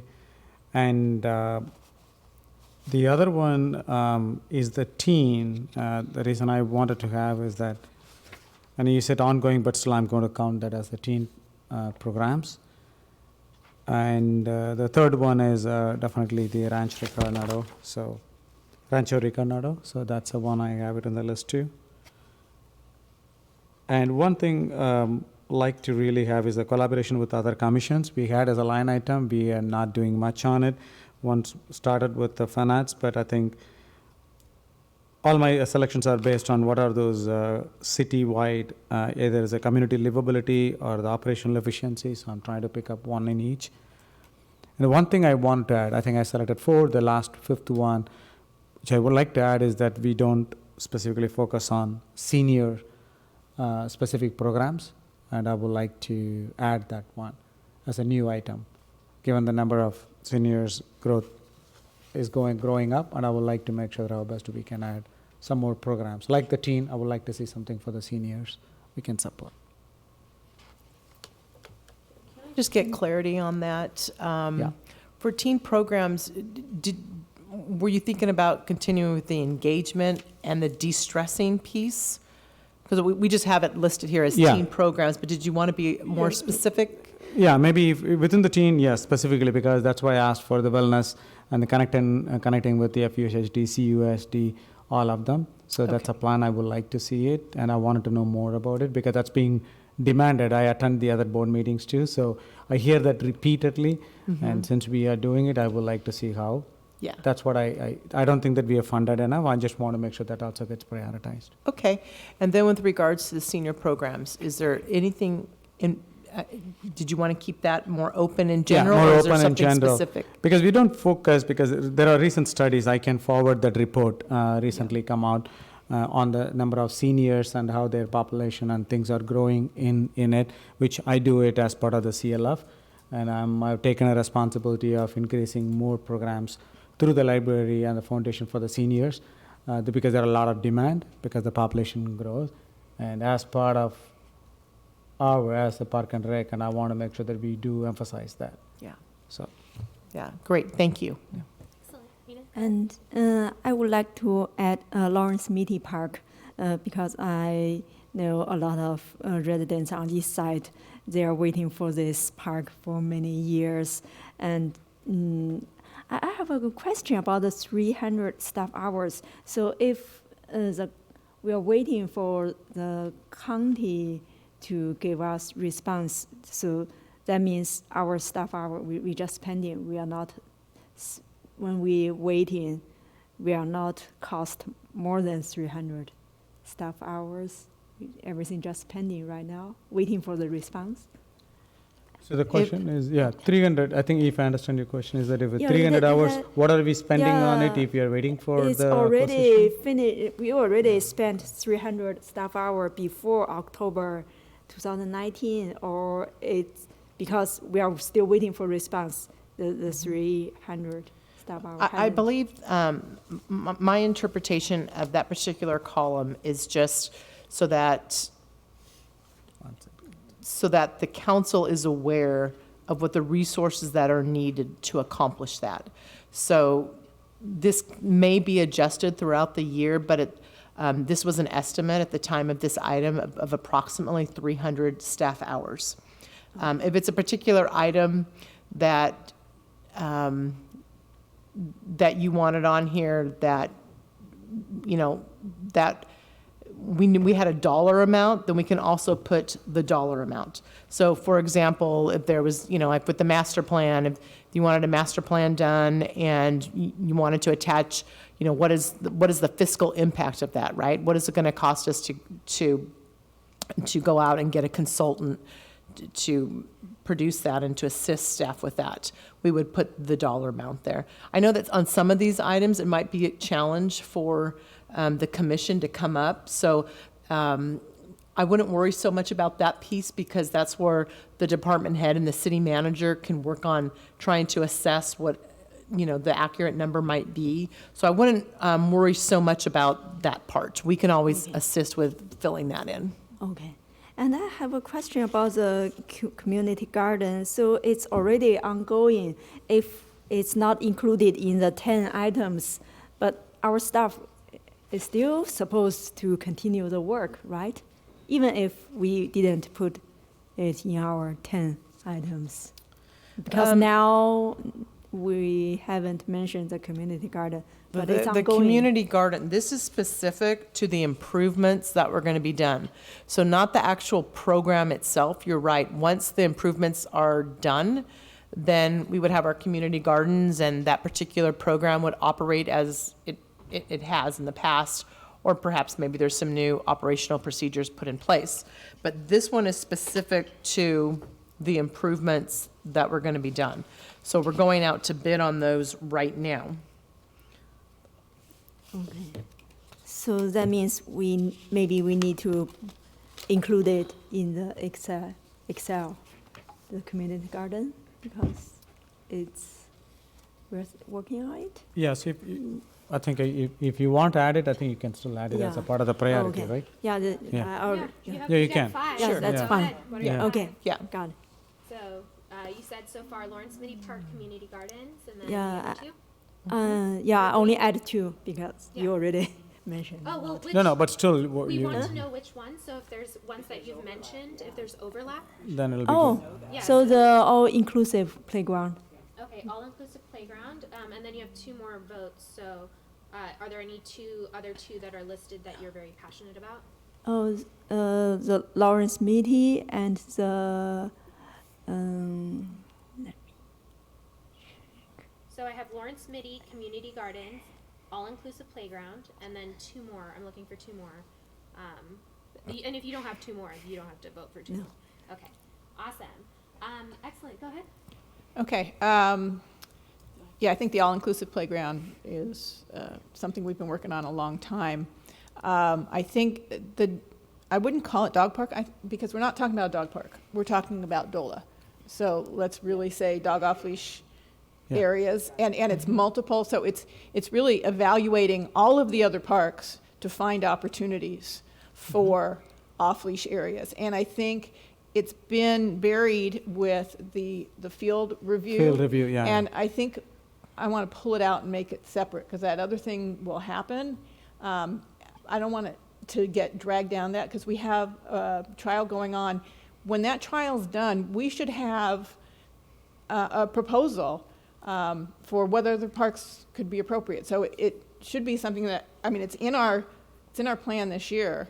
And so I would hope that we're starting to look at that right now, and then we can continue that and really kick it off Agree. next I year. think you bring up a valid point. That's exactly, maybe I'm okay for now, but I'm confused on. Some of these things are in progress. These are all right now, and we need to really continue those things because we have to take it to the next stage. And I don't want by prioritizing those three, and if assuming that if that doesn't make into the top three, We have doesn't to mean do that it. we're not going to spend on it, right? Well, but I think we assume. need to prioritize it in order to make sure that we do something at the conclusion of the trial. So if we don't put it on a list, it'll be, okay. Well, And maybe we'll say, okay, Or it Jollyman's will nice, die we can after the, continue with trial? that. Okay. But there's more work that needs to be done, and it needs to be prioritized to give staff the authority to, and the resources to get it done, not to just say, okay, the trial was successful there, they can continue it, but Okay. we haven't reviewed anything else. Okay. Yeah. So that's why I think that's important to get a priority from us. Okay. I think where we're talking about the priorities coming out of the master plan, and I guess that's the strategic plan, it's a piece of the strategic plan. I think we'll be hearing back from council that Memorial Park is going to be the number one area that we need to start looking at, because I know it's an eyesore and it's something that is concerning. It's just horrible, and we need to start moving forward on some of the projects that were identified in the master plan, and I think Memorial Park is probably going to be one of the top ones that gets hit, because it's just wasted space right now. Personally, I'd like to see the corridor come up. We've bought the property at coming off of San Fernando, and that entryway into Blackberry is a safety hazard, and there's a reason we bought that property, and that was to improve the access there. It's come up and back again at council a number of times, and so I think if that were to be put in front of them again, so how many did I have? You did I think I had One. DOLA Inclusive Playground, Memorial Park, and Stevens Creek Corridor. Okay, and I guess the last one would be, because I know it's going to be important to the council, is I don't know if it's Lawrence Mitty or it's just the equitability, the distribution piece. of parks, and I know that's important to council. So the distribution of parks, Park equity. park equity across the city. Excellent. So just as a quick review, the couple that have the high quote highest are the all-inclusive playground, the DOLA dog off leash area, as well as the Rancho Reconada. The ones I will put my my hat into, the Parks and Recreation Department strategic plan, I think, is really, really important.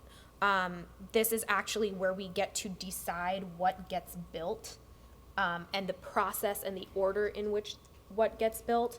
So I think that does include things like Memorial Park and the Stevens Creek corridor. All of that is encompassed in this strategic plan, and making sure that we are doing this in tandem with City Council, instead of just a throwing a big 500 600 page packet at them when we're the ones who've done all the due diligence for it. I think it's really important for us to be deeply involved in the strategic plan process directly with the City Council, and making sure that we're putting that forward to them as well. Our own, hey, these are the things that we need to take care of first. We need to take care of Memorial Park. That's top concern right now. We need to make sure that we're using our park equity. We need to push through the Lawrence Mitty and get that side developed. We need to understand what's happening with the Stevens Creek corridor, getting that figured out. These are things that we can all control, I think, within the strategic plan. So I think that should definitely be one of our top 3 priorities. So that's one of mine. The system master plan is going to council on the 18th, so that's pretty much off. And I think Lawrence Mitty, to me, is incorporated within that first strategic plan component as well. The state of the trails and connectivity is actually very important to me.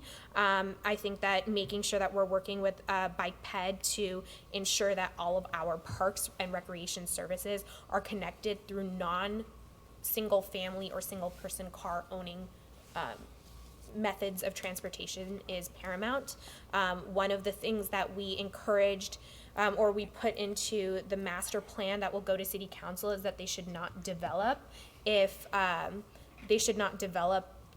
properties if there's not alternative methods of transportation to get there. Because if they don't have the parking structures built or the traffic management built, then they shouldn't build something that's massive that's going to attract a bunch of people. And I think so us understanding what's happening with the trails and connectivity in the city is very much a paramount. So I think status of the trails for number 5. That's my second one.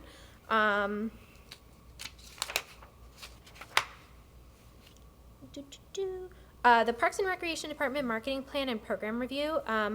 I want to bring that to the forefront because not only is it about marketing our programs, it's also making sure we're marketing and letting community members know about different engagement points throughout our strategic plan process, which is really important because that's when we're actually going to build things, and making sure that we're in touch with the community members in a really transparent way, I think is super important.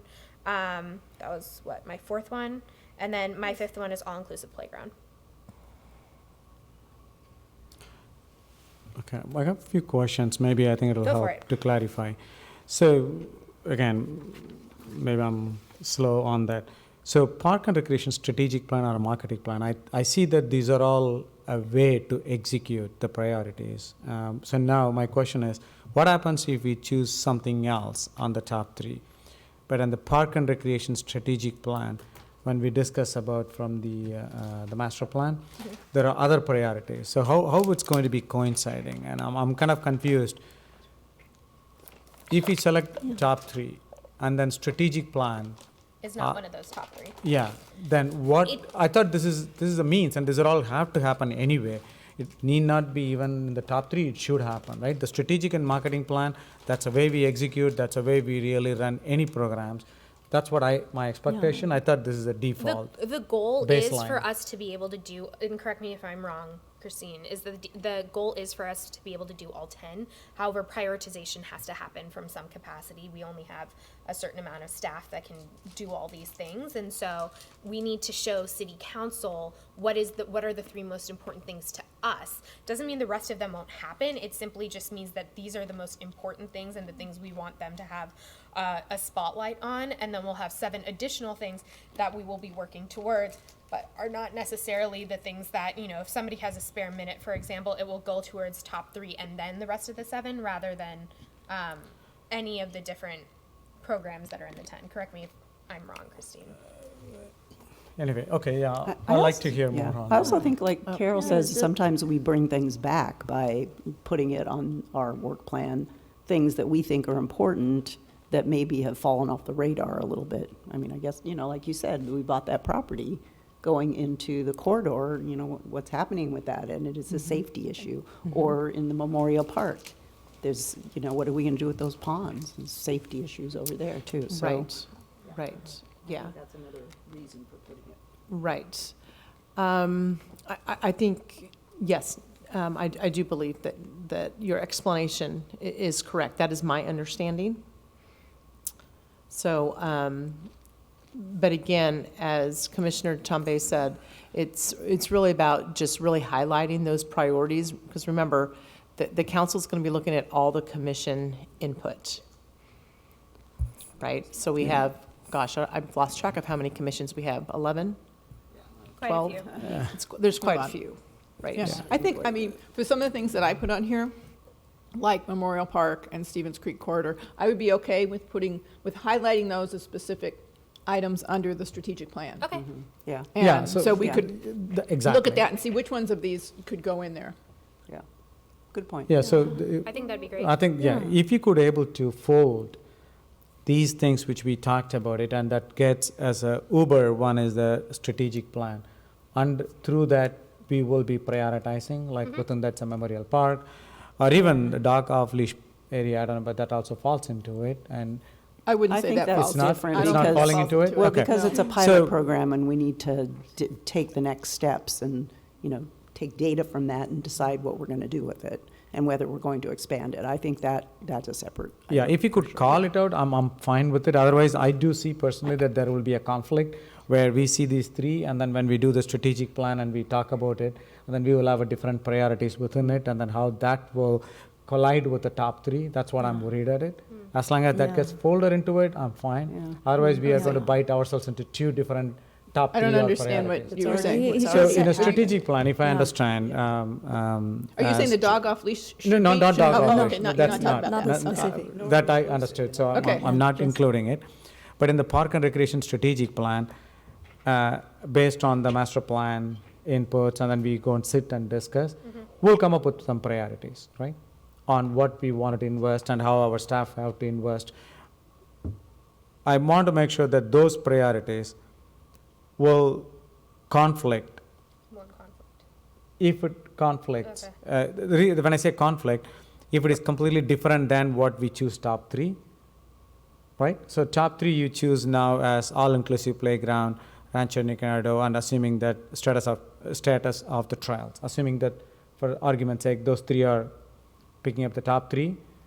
Now, when we go and discuss on the recreation strategic plan, you're going to come up with other things, like maybe Memorial Park, and many other things will come, right? That means it is not just three. The staff is going to spend on all other things in the strategic plan as well. As long as it is very clear to the council, or because council wants to say that, okay, you picked the three, and I'm going to make sure that the staff spends only on those three, then that's what I'm So worried it's, about. they're not gonna They're not exclusively exclusive. do those three. Those are simply the ones that are gonna be highlighted. And Okay. they're already in process. Yeah. I mean, strategic plan, you're looking forward to what you're, going to do. These things are already on their way to not being finished or done, but they're already in process, I guess and so we want it's to okay. So my continue clarity, those. yeah, if it is continuing, it's ongoing, it is for the business to run.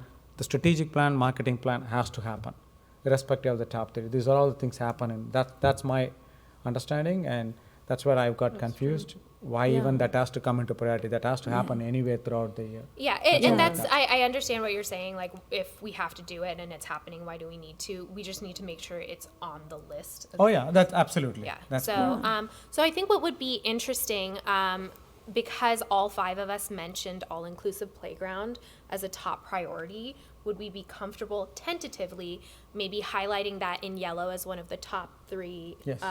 three priorities for Yeah, us? that's easy. Yeah. Yeah. Excellent. And then the strategic plan, that does fold. We can have that be specific about the subsets for the strategic plan. One is Memorial. one is joint meetings with city council, so working with city council on creating this plan, having Memorial Park, Stevens Creek Corridor, Park Equity, Lawrence Mitty Park, and the Rancho. Rancho. Yeah, Rancho Come in there Recanado. too. So we can kind of fold that under the strategic plan priority things that we're saying, hey, up front, when we start making this strategic plan and These we're are the going to be Yeah, the top. these are the ones Yeah. we want No, to I'm be Right, top. perfectly yeah. fine Yes. with it. Okay, Yeah. can you, well, let's say that Say that again. again. Yeah, and Okay. I'll highlight them and then note. You them fold it as under as a sub. sub-bullet. Yeah, Is under that Perfect. okay? So it's going to be, we can highlight in yellow the Parks and Rec strategic plan.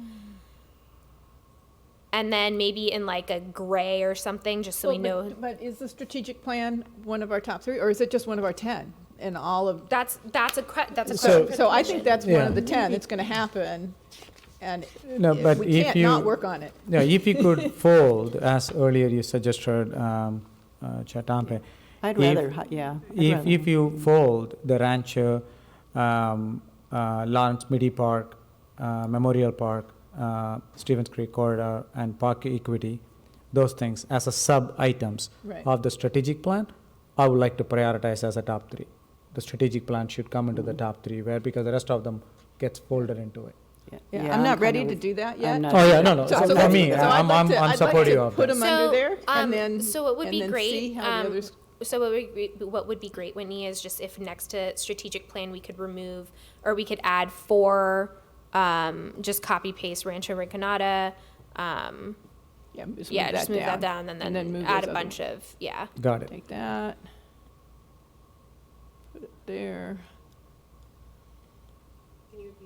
So I'm confused. Lawrence You're taking Mitty them, Park. your I like them I like would being move a them over. I would- priority and out, highlighted on their own. That's how I feel. So you about it. don't want it to be folded in. Well, I mean, I think it is just part and parcel going to be part of it. So I don't know, I'd rather see it highlighted and not, because I feel like what you're doing is you're talking about the strategic plan and then these things are underneath it and that's the focus. Whereas I think it's Yeah. okay to talk about some of these things that are already in process and highlighting them.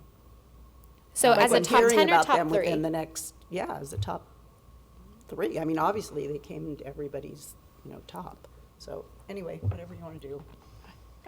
I would still like to see them highlighted, and, because these are something they're going to. Oh, I would still have them highlighted. Next year. Yeah, it'll The have strategic highlighted. plan might take a really long time. And So we goes- do need to determine what our top 3 are going to be. It can be pulling out individual ones. It can also be folding them.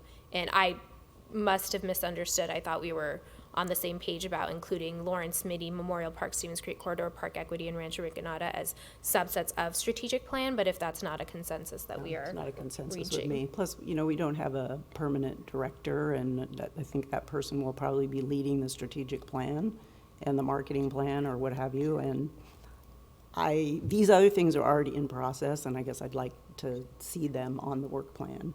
Because who knows what's going to happen with the department and the strategic plan in the next couple months, but these things are happening. Yeah, Well, I think Memorial the- Park the- isn't, I mean, Well, nothing's really But I'm talking about happening the there. ones you're Susan- moving down under, like the all-inclusive playground. No, and- that's No, no, not that's it. not no, what that- moving. that we- Well, No. okay, what was the other? Memorial one that you Park? moved? So Lawrence Mitty, because, that's going to get purchased, and that's like separate. And then it's going to be, is that a priority for Within the strategic development? plan, correct. Per the strategic plan. I mean, the same with Memorial Memorial Park Park. and Stevens Creek Yeah, Corridor. okay, all right, That's what I was thinking.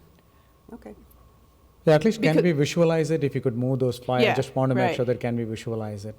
So the next one you'll be moving is the Lawrence Mitty Park, and then Memorial Park.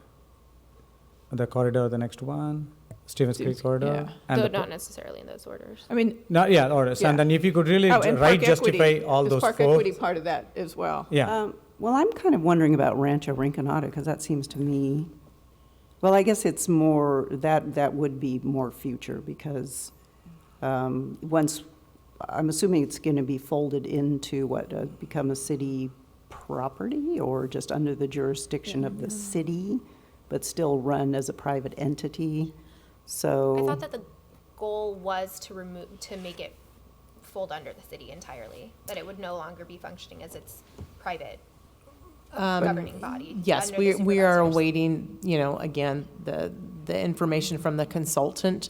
I'm not sure how it will ultimately work out, but yes, we are awaiting the report and then a decision on whether or not to move forward with pursuing this. So I guess what I'm saying is I'm not sure how that works in terms of the land acquisition and if the title actually transfers to the city. I'm not sure. Those are some questions that I had when I was in a meeting Okay. this week, and that has not been made clear to me yet. Okay, right. Okay, Good. so far we have 1, 2, 3, 4, 5, 6, 7, 8, 9. We actually have 10. Right, when When we you fold it group under. those things in there. So, so if there are things that we That's sort want of an ulterior to, motive that's to awesome. keep all those things visible. Yes. I think that I do want to, I think that the teen wellness program is something that is really important for our city. I don't necessarily think we need to highlight it as a top 3 because it's pretty embedded into the way the department functions, but I would like to see it locked in as one of the 10. Is that something that folks are in agreement with, not in agreement with? No, I It agree. doesn't matter. But right now we have only 10 right here, right? Yeah. So it's we have locked 10. already within the 10. Unless there's something else that somebody wants Comes to add. and We just pulls it have to off, figure out yeah. our the top other, 3. so the other couple things, I can, just why not make it more complicated? It's fun. It's okay, it's only is, 9:15. Is we do one outstanding thing is the Blackberry Farm golf course review and improvements. That is just sucking up $80K a year, and that's not okay. Like we need to This- do something about that, and Correct. it's $240,000 that's gone right now. So. Which I think I expect that that's going to be part of the department's work anyway, because Right. that their day-to-day thing, they need to fix this efficiency and then they need to address it. Plus, we don't know whether city council has taken it back off again. I mean, it wasn't that because that was Yeah, on my right. original list, and then when you said that, I took it off. But I do think, The city has No, to. sorry. To have muddled I mean, if things. you want to, I expect it's a standard way. The department should take care of those things when We could money put is that under we're the losing money on strategic. it, and they need to. What if we put that under the strategic plan to call it out I separately think that's great. as I think Blackberry that's great. Farm? Fold it under. So if we could add that under the strategic plan, I want to be able to. But I think it's Within that important- itself can be it's important prioritized for us later to be too, like, yeah. hey, these are the things that we are looking at. Sorry, can you We need repeat to that? have The eyes on. Blackberry Blackberry. Farm golf course irrigation system specifically, or golf Yeah. course plan? I think the irrigation is where I think we're losing money. That's the specific one you want to address it, right? Well, the Kamba? irrigation project, to be honest with you, had been in the budget for a number of years and then got defunded because of a variety of reasons. Mainly because we were going out and we were doing the master plan, and so then we just held off. So Yeah. I'm not sure if you are talking specifically about the irrigation Irrigation. issue or in terms of just relooking at the golf course in I general. thought it was the golf course, because what I remembered was not that we were losing that much money because of the water, it was that we were losing that much money on the operation of the golf course, that it's just a money hole. So, and that was what I thought Councilmember Sinks was referring to. well, that's what it says here. It says, action plan to city council to renovate/improve the golf course. Yeah, so it's not just the irrigation plan, yeah, so just call it the golf course. Okay. And that way, at least, council can see it and know that, oh, okay, We're asking about it. we're still thinking about that. I just looked up the notes from the one council meeting that they last discussed that. And the notes that I had down were, the council agreed that the item should be revisited at a future meeting before January in order to review existing data and And it other never viable was. options to offsetting resources. Okay. So That's are- where they I mean, you landed would on think it it's on last. their radar because, Okay. like you say, it's Yeah, losing money. absolutely. so- Yeah. We can just keep it under there. Yeah. Just under it though. We don't need to make it its own thing. So in this case, then we're going to make this park and recreation strategic plan as an LO item now. Do we have a consensus on that? Is it what? Because we are putting it there. That means that will be highlighted now as a secondary item. So maybe, because you put so much underneath it, that it's, should rise to the top. I just think it's a given it's gonna happen. Yeah. That we don't need to make it our priority because it's something we're gonna be doing one way or Yeah, another. I I mean, see these what other you're saying, things yeah. are, we wanna make sure that we have staff hours allocated because it's important to us. But I thought this also will So need I a lot of staff hours in this one. Oh, yeah, I it's do. gonna be huge. So, okay, so if Yeah. I'm understand, I just want to make sure I'm understanding this correctly. Basically, we know that the strategic plan has to happen. That is not an Right. option. Yeah. Right. Right. Thing. So if it's one of the 10, but not one of the 3 highlighted, it doesn't matter because it has to happen anyways. There's Right. not really, the city council can't avoid that one in particular. So we want to use the highlighted 3 to highlight 2 other things that aren't necessarily mandatory, but that we do want to make sure are covered by the city council. That's how I'm looking at it. Yeah. Yeah. Like you I can't would Okay. agree with that. you can't not put the burning house out of fire, but if you need to say, hey, here are 3 other places you need to look at too, then we can Yeah, list what no, those 3 other places. Yeah, are. that goes back to my initial one. Strategic and marketing plan has to. I don't think that we have to prioritize to tell As them that them you need to 3. do it. Okay, It has so to happen. Are we comfortable with locking in strategic plan as one of the 10, not 3 Yeah. top 3, but Oh, one? yeah. of That's the fine. Yes, Okay, why don't yeah. we go ahead and put that one in blue so we can number 12. And then the other thing I wanted to flag is the use of That's okay. is the youth of athletic field. One of the reasons we actually wanted to get this done by June 20th, by June of this year, is because this is supposed to influence the way that we develop the parks in Cupertino. And the fact that this is now delayed is pretty concerning because how do we know where we need to make a multi-use field field versus a soccer only versus a baseball only versus whatever, or are we gonna need to we want to have a healing garden, we're not going to be able to have a healing garden next to flying baseballs whizzing at your face. Like, we don't know what any of the athletic field use is in these parks, nor do we know kind of what the relationship still is with CUSD and what that's going to look like over the next couple of years.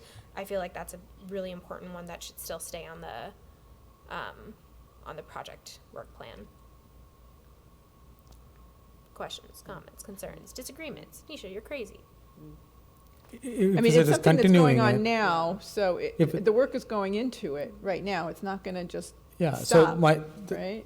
That brings up a question. Maybe, again, we need to, since it's all put on to us today, maybe we need to digest. If we prioritize this one, does that mean or does it indicate that the programs which are ongoing, in progress, will the city or the department will hold on them, will pass on them to start prioritizing on this one? That's my question. So if I prioritize, and assuming that you have a lot of things in progress, and you see, oh my God, okay, some of these top 3, the commissioners come up and say, okay, in order to I'm going to divert people from the other ongoing one and then to this. Is that the process? That's not clear. I thought all the people who are committed, the projects in progress is going to happen until we hit the completion date. That's my understanding. And I don't think that those people will be pulled off from those projects to allocate to these top 3, because this is going to continue for this year and 20 and 21. Correct?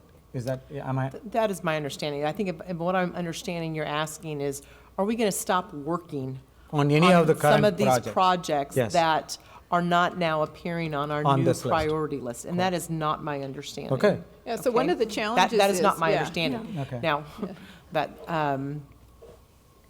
but you know, I think ultimately it is up to the council again to determine where they want resources to be devoted to, right?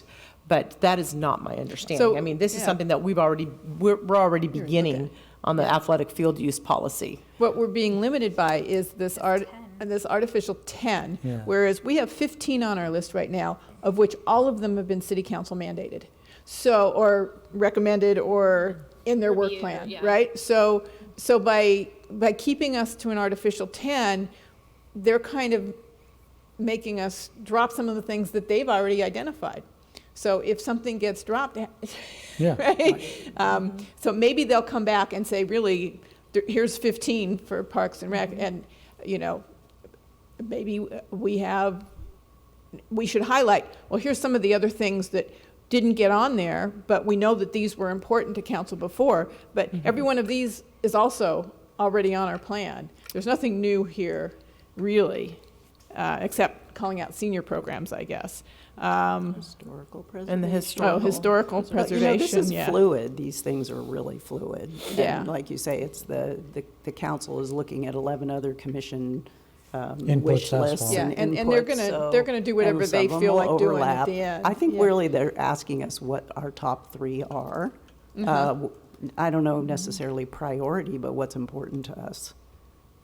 So I think we're pretty close to what our top 3 is. I mean, we definitely have a top 1. Right. So I think we're on our way to top 3, and we have 10. I think So we're making progress. one of the other things that I think would be an interesting framing is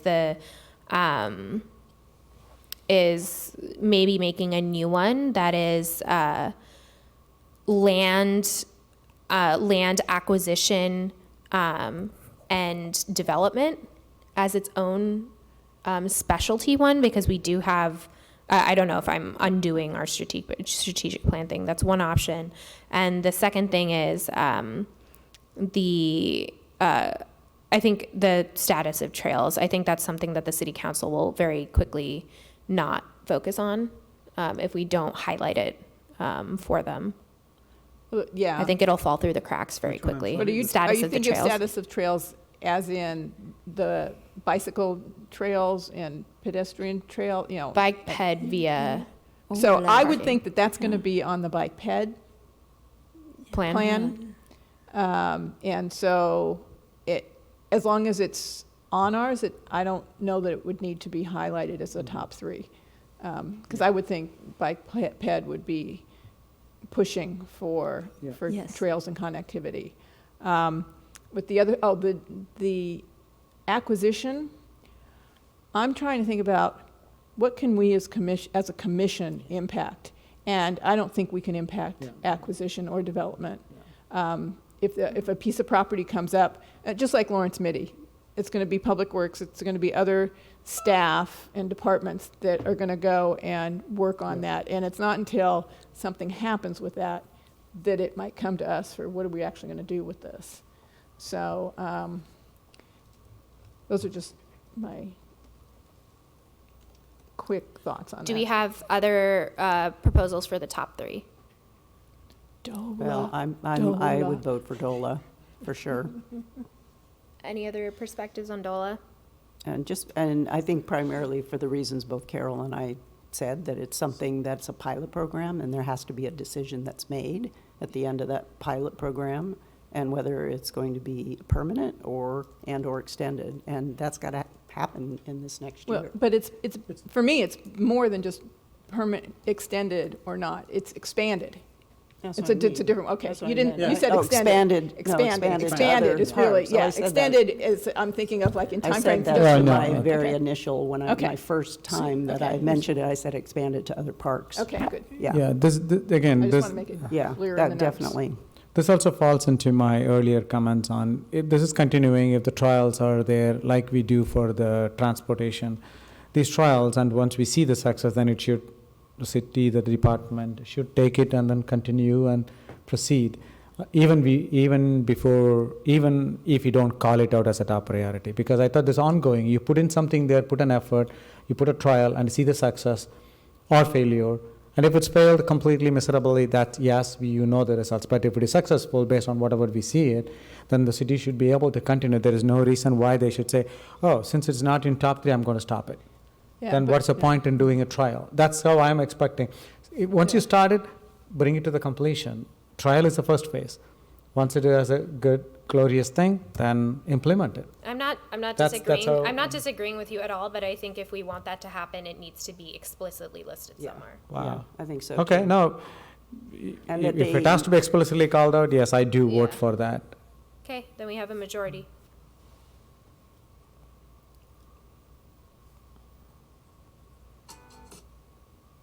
And I guess I, That's the music And- for the second one, thank you. Nah, it's okay. Well, Just plan- needed a little zhuzh for it. I would say I'm flexible either way on the rest of them. I still, Yeah. to me, status of trails rises to the top, but I'm very flexible on any other choice that anybody makes, so. Yeah, I'd be interested to hear some of your other Yeah, passionate.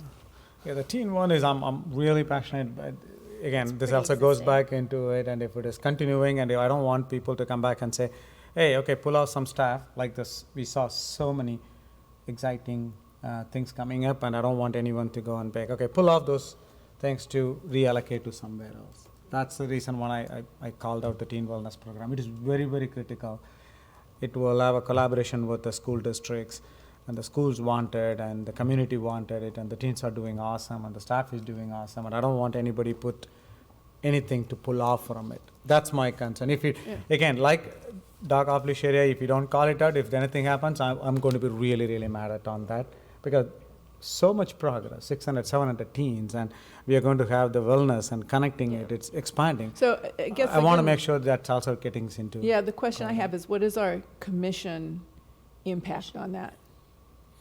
What happens if they come back and say they pull off some of Well, the but people, it's and then a you have to slow department down the prior- program? So there's a difference between department priorities of things that they work on and they have staff dedicated to doing versus, But you know, this is where's- influencing that, right? Correct. Is how the department staff is going to be allocated. So I'll tell you just one use case here, since we are brainstorming. Yeah. If you put something else, whatever it is, it's okay. Right.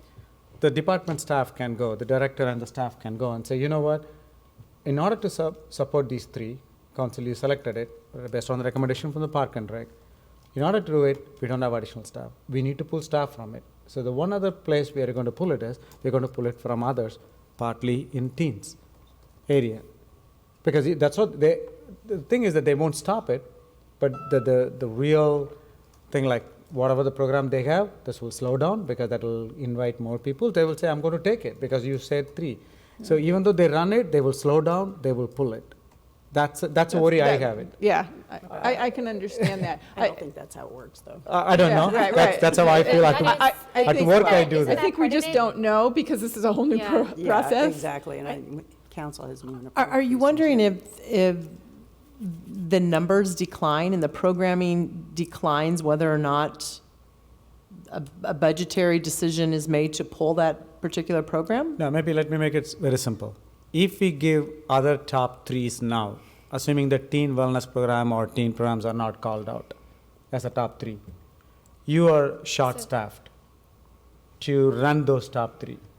You will pull the staffing from other areas where they are currently working in to substitute those top three. So like, But wait, there's so I also the think top 10, but it's still on our top 10. So there's a million other things that they're doing that aren't on here at all. I would think Yes. if staff was going to be pulled, it would be pulled from something that's not on I our mean, We don't list know. at all. But the But thing- that's the point of the list, right? So- It is- But those are I get it. budgetary decisions. Yeah, I think Yeah, I that's don't the think that's the big question though, right? If we have 100 staff hours that we say exist, we want to do these 10 things. Unfortunately, it can't be 10 hours, 10 hours, 10 hours, and then the top 3 things take up 70 hours. We need to accomplish 7 other things in those remaining 30 hours. They're still going to have to deprioritize something. There was a point a year and a half ago where there were there was pressure from certain people on city council to change staffing around the teen initiatives. This is something that actually did already happen and was pushed back because there was so much teen support. But this is something that did happen, where a city council member wanted to change staffing because they didn't understand the impact of the person in that role. And so I do want like verbal clarity on that to make sure that that is not something that is going to happen if we put the top 3 things up here that are high intensity hours. Strategic plan is going to be another 2,000 hours or whatever it's slated to be. If we don't have enough hours in the slot of staff time, is that going to take away from other programs or not?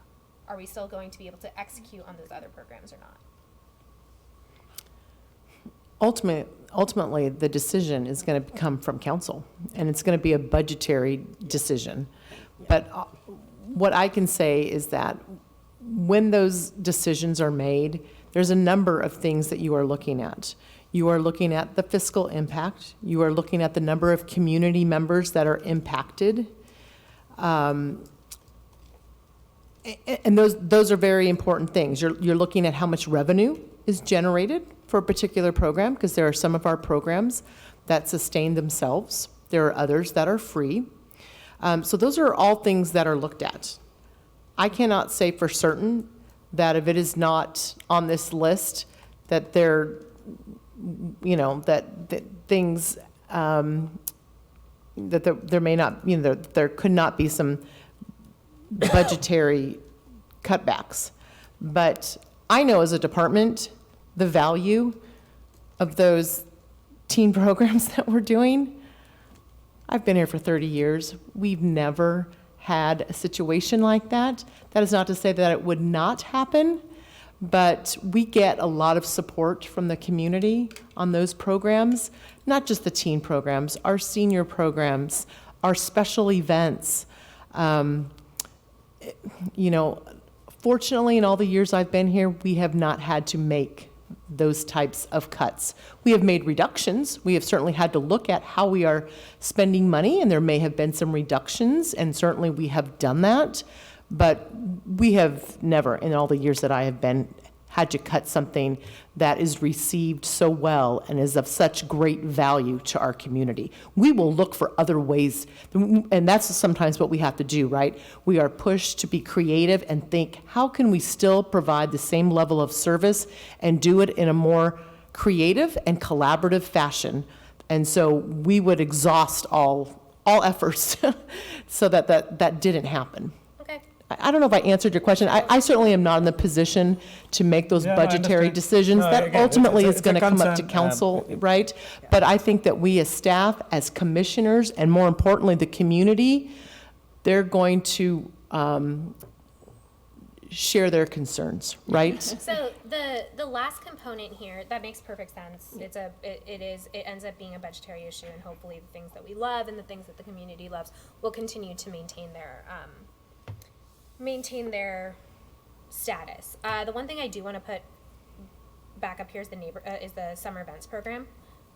Making sure that that stays on the top of mind for city council, I think is really important. So I would love to add that back. I think community gardens, candidly, is something that's in the works. It's in progress. I don't think we need to flag it anymore. We've finished the plan. City council's already said yes. We're already like at the going budget to. and- It's already in the budget. Like these things are all there. I think it's important. I just think it's now in enough progress that we're pursuing that, and it'll be continued and it'll happen. Agree. So I think I would prefer to replace community gardens with the Summer events. Yeah, summer I agree. events program. I'm supportive of it. Yeah, I'm fine with even putting that as As one it one of the three. top three, I'm fine too. Yeah, although I Summer would like to events. see community, I mean, that wasn't one of my choices, but expanded elsewhere, but that can go under equity.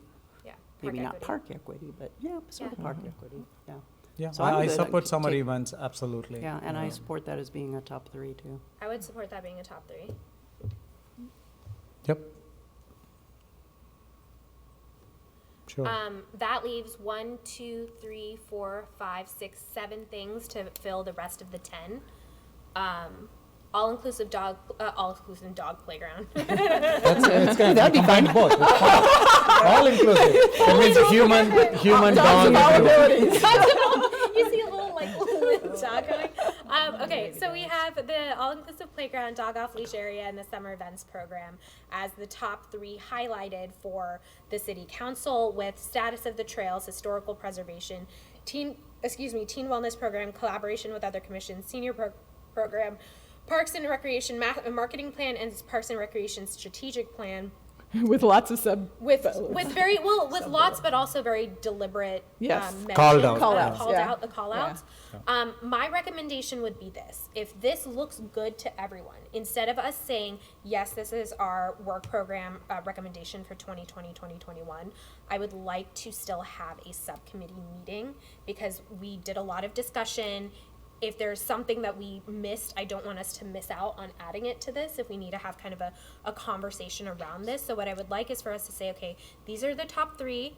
We'll rank order the remaining 7. And then if there's one or two more things that we need to add in, because we also haven't really looked too in detail, because we just don't know for some of these what the resource needs are in terms of staff hours, and making sure that that's all going to work out as well. Is that something that everybody is good with, or do we think this is good and we should just stay with I'd this? like to understand what Why? your perception is of a subcommittee, because my understanding is that we can only have 2 people meet Yeah. unless we have a called meeting. Well, I'm And happy so to if call we- another meeting. Yeah, but I think my proposal would And they be meet like, it before our next meeting in February? Yes, ideally. End of January. That would be Yeah. ideal. I mean, I think because, I'm sorry. That would be ideal, although the way your schedule falls, it is in that first week of February. Yeah. Okay, Yeah. so I think, I certainly understand that this item is coming to this group a little later than some of the other commissions that were able to address it in December. So, if we need to take it, I can certainly explain that, but I think it would really have to be finalized, because our date for the next one is at the 6th Yeah. for the next meeting. So, yeah, and that's a Thursday, so, I mean, the next day is already, that first week is gone, so. yeah, I think I'm certainly Chair, if we- happy to explain that, to the city manager's office if you feel like you want to take it, but we really can't take it beyond that. That would be tough, because there's still a lot of discussion that needs to occur before this goes to council in March. Oh, so that's when it goes to council, not till. That's Yeah. right now, the plan is that, that department heads and the city manager will review the commission information during the month of February with the I see. intent Oh, of okay. taking this in March. So and then it you will would come- probably fill in some of the information, like the hours required and things like that? Yes. Yeah, I think we come to a very good consensus on, at least on these top 3. I mean, we did it. The rest of the 7, I don't know why. Definitely a subcommittee would help, but I think we accomplished what the real ask is. We are good to go right now, Yeah. unless otherwise city council or the city staff comes back and say, we are still not clear compared to other commissions. We need more we can talk about it. But I think we are good, in my opinion, what we have done. agree. I don't even, there's no need for a subcommittee. That's my, Okay. Yeah, I I'm agree. okay I'm with that. comfortable with this list. Okay, great. I mean, So, would it be a stopgap that we put this in? And, I mean, my guess is that there wouldn't be any wholesale changes, but if we swapped out one or two at our next meeting, maybe that wouldn't be the end of the world? yeah. So that we could have one more pass at it? Yes, you can do that. One of the other commissions that we're working with is also, well, I guess they're doing the subcommittee, right? Our other commission that we did last night. And so I was going to say they were getting information to you, Whitney, but they were really doing their brainstorming through you, correct? And the subcommittee was narrowing it down. So the subcommittee was just like two people and? They pretty much kind of like you. They had some very specific items that they already knew that they needed to work on. So their list was probably a little bit smaller. And they were, during the meeting yesterday, they just decided that, I think they came up with a few items and any additional brainstorming was going to be fed through Whitney. And then she was going to send that to the subcommittee to just refine. But they did not have quite an extensive list as what this group has. I'm just trying to understand the process. So the subcommittee's going to meet and they're deciding their final list for them? Yes. Oh, okay. Yeah. They're probably going to bring it back on that February meeting because they also meet during the week of, the first week of February. Oh, okay. So they'll be bringing it back just for a final kind of stamp of approval. But their intent is to really have it pretty well wrapped up. Yeah. I don't see a need for another meeting. No. I think it would be nice if we just had this as an agenda item to confirm it at our next meeting. Sure. Okay. And then if anybody has, really cold feet. I mean, the other thing that we have to recognize is that there may be two new people on this commission Yes, at the next meeting. I was just going to mention that. But my guess is that a new commissioner, should there be one or two of them, won't have a lot of background on this. Opportunity And so, But I think you're right, but I think it looks like if there isn't needed, I think they will just listen and then. I would hope go so. with I mean, it, so yeah. maybe I don't think that what we will have should any do cycle, another cycle. is structure it so that it's, if there's something that has already been discussed previously, those would be the only kinds of things, that are on our list. It wouldn't be something out of left field. Yeah. And there's going to be at least 3 people who are continuing on the commission, so you would have the quorum of doing whatever you needed to do anyway. Okay. Well, if you guys don't Is that want reasonable? yeah, we can add this as an agenda item to February to do the final. What I would love to do, Whitney, is if we could cluster the dog off leash and summer events and all-inclusive playground to the top. And then I would like to have a rough order to give for the remaining 10 as well. Do you think that's necessary? Is it necessary? At this Okay. point, I don't think Great. it is. I think it's. I don't think so. That's not If what she they says no, requested. that's not. Then we don't need to. Awesome. Sorry, that's what I was told. Okay. That they just really wanted to see the 3 and that the entire list, and I don't know if I made that clear, but I think you're under the assumption, the entire list does go to the council, not just the top 3. The council does want to see what was discussed amongst the commissioners. And I think it would be great for when this is communicated to the city manager, is that there is a fundamental understanding from us that projects such as the community garden, athletic field review that are already underway will continue, which is why they are not explicitly listed on this list. But we do expect to see the results of those continued projects. So I just want to make sure that that will be made explicitly clear to both the city manager as well as city council. Yes. Okay. I think maybe what we'll do is we'll actually add that. We'll put that as a footnote on the template. That would be Is that excellent. okay? Yeah, that would be great. Yeah. Could I also Can we make a ask- note of that, Whitney, that we'll just, right there, let's just put it now so we don't forget that.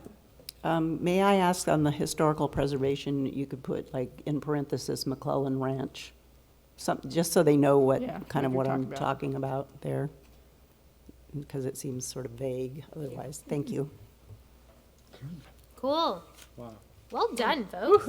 I do have So efficient. All right. That was a big do you deal. have a question Yes, though? go ahead. So I have on my calendar a joint city and commission meeting on I think it's the 21st. Is that I don't know if that ever still actually going to went happen through. or? not So gonna that, happen? I did not No, see any. that is not, that was, I think, originally for the Rancho Rinconada. Okay, And, no, that is right now not taking place. okay, thank you. So that's delayed already? Yes. Okay, so, awesome. We are going to go ahead and move into the staff and commission reports. So, why don't we go ahead and, hear from Assistant Director Hannell. Okay, thank you.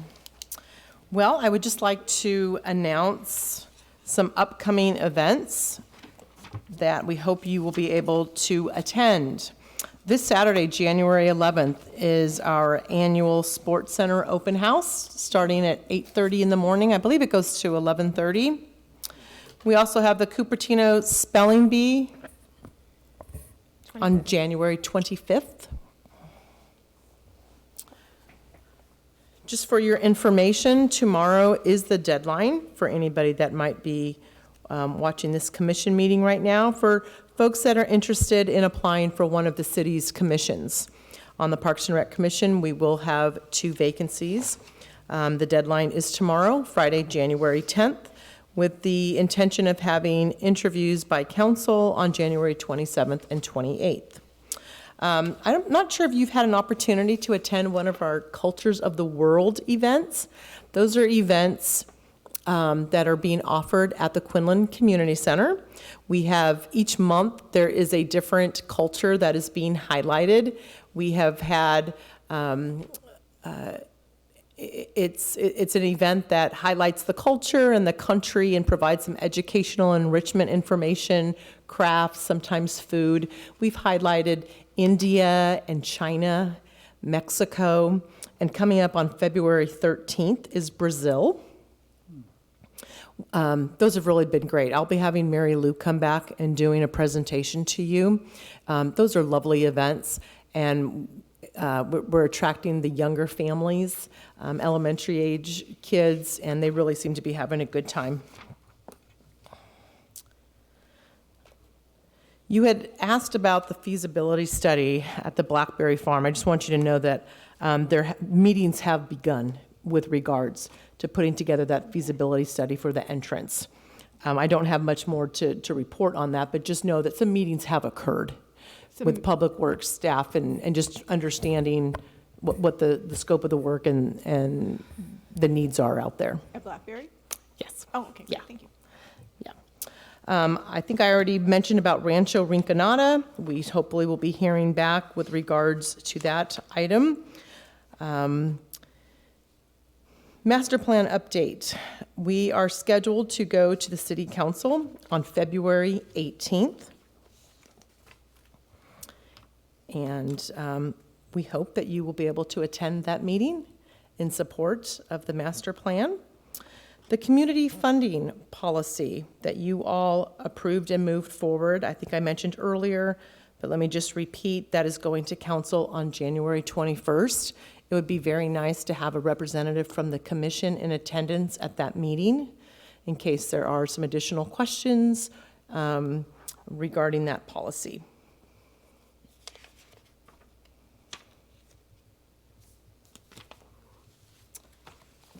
And I believe, actually, let me just also mention, this is a little bit out, but this year we're going to be doing an event called the Winter Ball Dance that's intended for families, young families, and that's coming up on Friday, February 28th. So we'll be sure to share more information regarding that as we get closer to that date. And that is all I have. Awesome. So just a couple of quick questions specifically around the Parks and Recreation Master Plan. I was hoping this would be an agenda item just because I wanted people to be aware of where we are. Can you just give us a recap of what exactly is going to City Council and what the next steps will be after, what the City Council will be approving, what are going to be the next steps after this master plan has been adopted by the City Council? Well, Gail Seeds, as you know, has been the project manager on that. So She will be there at the February 18th meeting. That is the meeting for final adoption of the citywide Parks and Recreation Master Plan. And I need to probably get more of an update from Gail and Randy in terms of what the next steps are going to be after that. I'm not really sure, but I'm very happy to find out and report back to the commission. One of the main things, which I think you've already addressed, is the strategic plan that needs to be worked on. And that I know is going to be one of the #1 goals of the department. Excellent. It would be great to get a note sent out with just kind of the details of the next steps, not only for commissioner clarity, but also for the community as well. Awesome. Next up, commissioners, any updates? Oh, yeah. Other than attending the tree lighting, which was fun, just an update on both Sunnyvale and Los Altos. They are both, the Parks and Rec commissions there are reviewing dog off-leash areas and dog parks. Last night at the commission, Sunnyvale Parks and Rec Commission, they prioritized, they did a similar project so they're prioritizing all what they call study issues for their council. And so they prioritized as their third priority reviewing dog off-leash areas. So that's going forward in Sunnyvale and in Los Altos. Last night they had at their Parks and Rec Commission, they had a long conversation about structuring 2 workshops that they will be having in February, discussing proposals that they have for 2 off-leash areas and 2 areas for potential fenced-in dog parks. So, yeah, I split my time between both of those. I just thought they were very interesting. I'm getting to know all these Parks and Rec commissioners. And do they know that we have done it so they can take So I actually got up and spoke and Awesome. shared that Cupertino was moving forward with the trial and that I was willing to share with them how it's going. And so they were very appreciative of that. And, I said, it's just started. I shared with them that we had a little bit of a false start with the timing after the daylight savings went away, and so we had to adjust that. And so just to give them a sense of these are the things you need to think about in detail. Details matter, and so yeah, it's happening all over. And we're all facing a lot of the same issues, so it's fun to see how they're dealing with it while we're dealing with it at the same time. And to the extent that we can collaborate with them and learn from each other is great. Awesome. Yeah, that's great. Awesome. Any other commission updates? No? Excellent. We are adjourning this meeting at 9:52 p.m. Wow. Yeah. Thank you.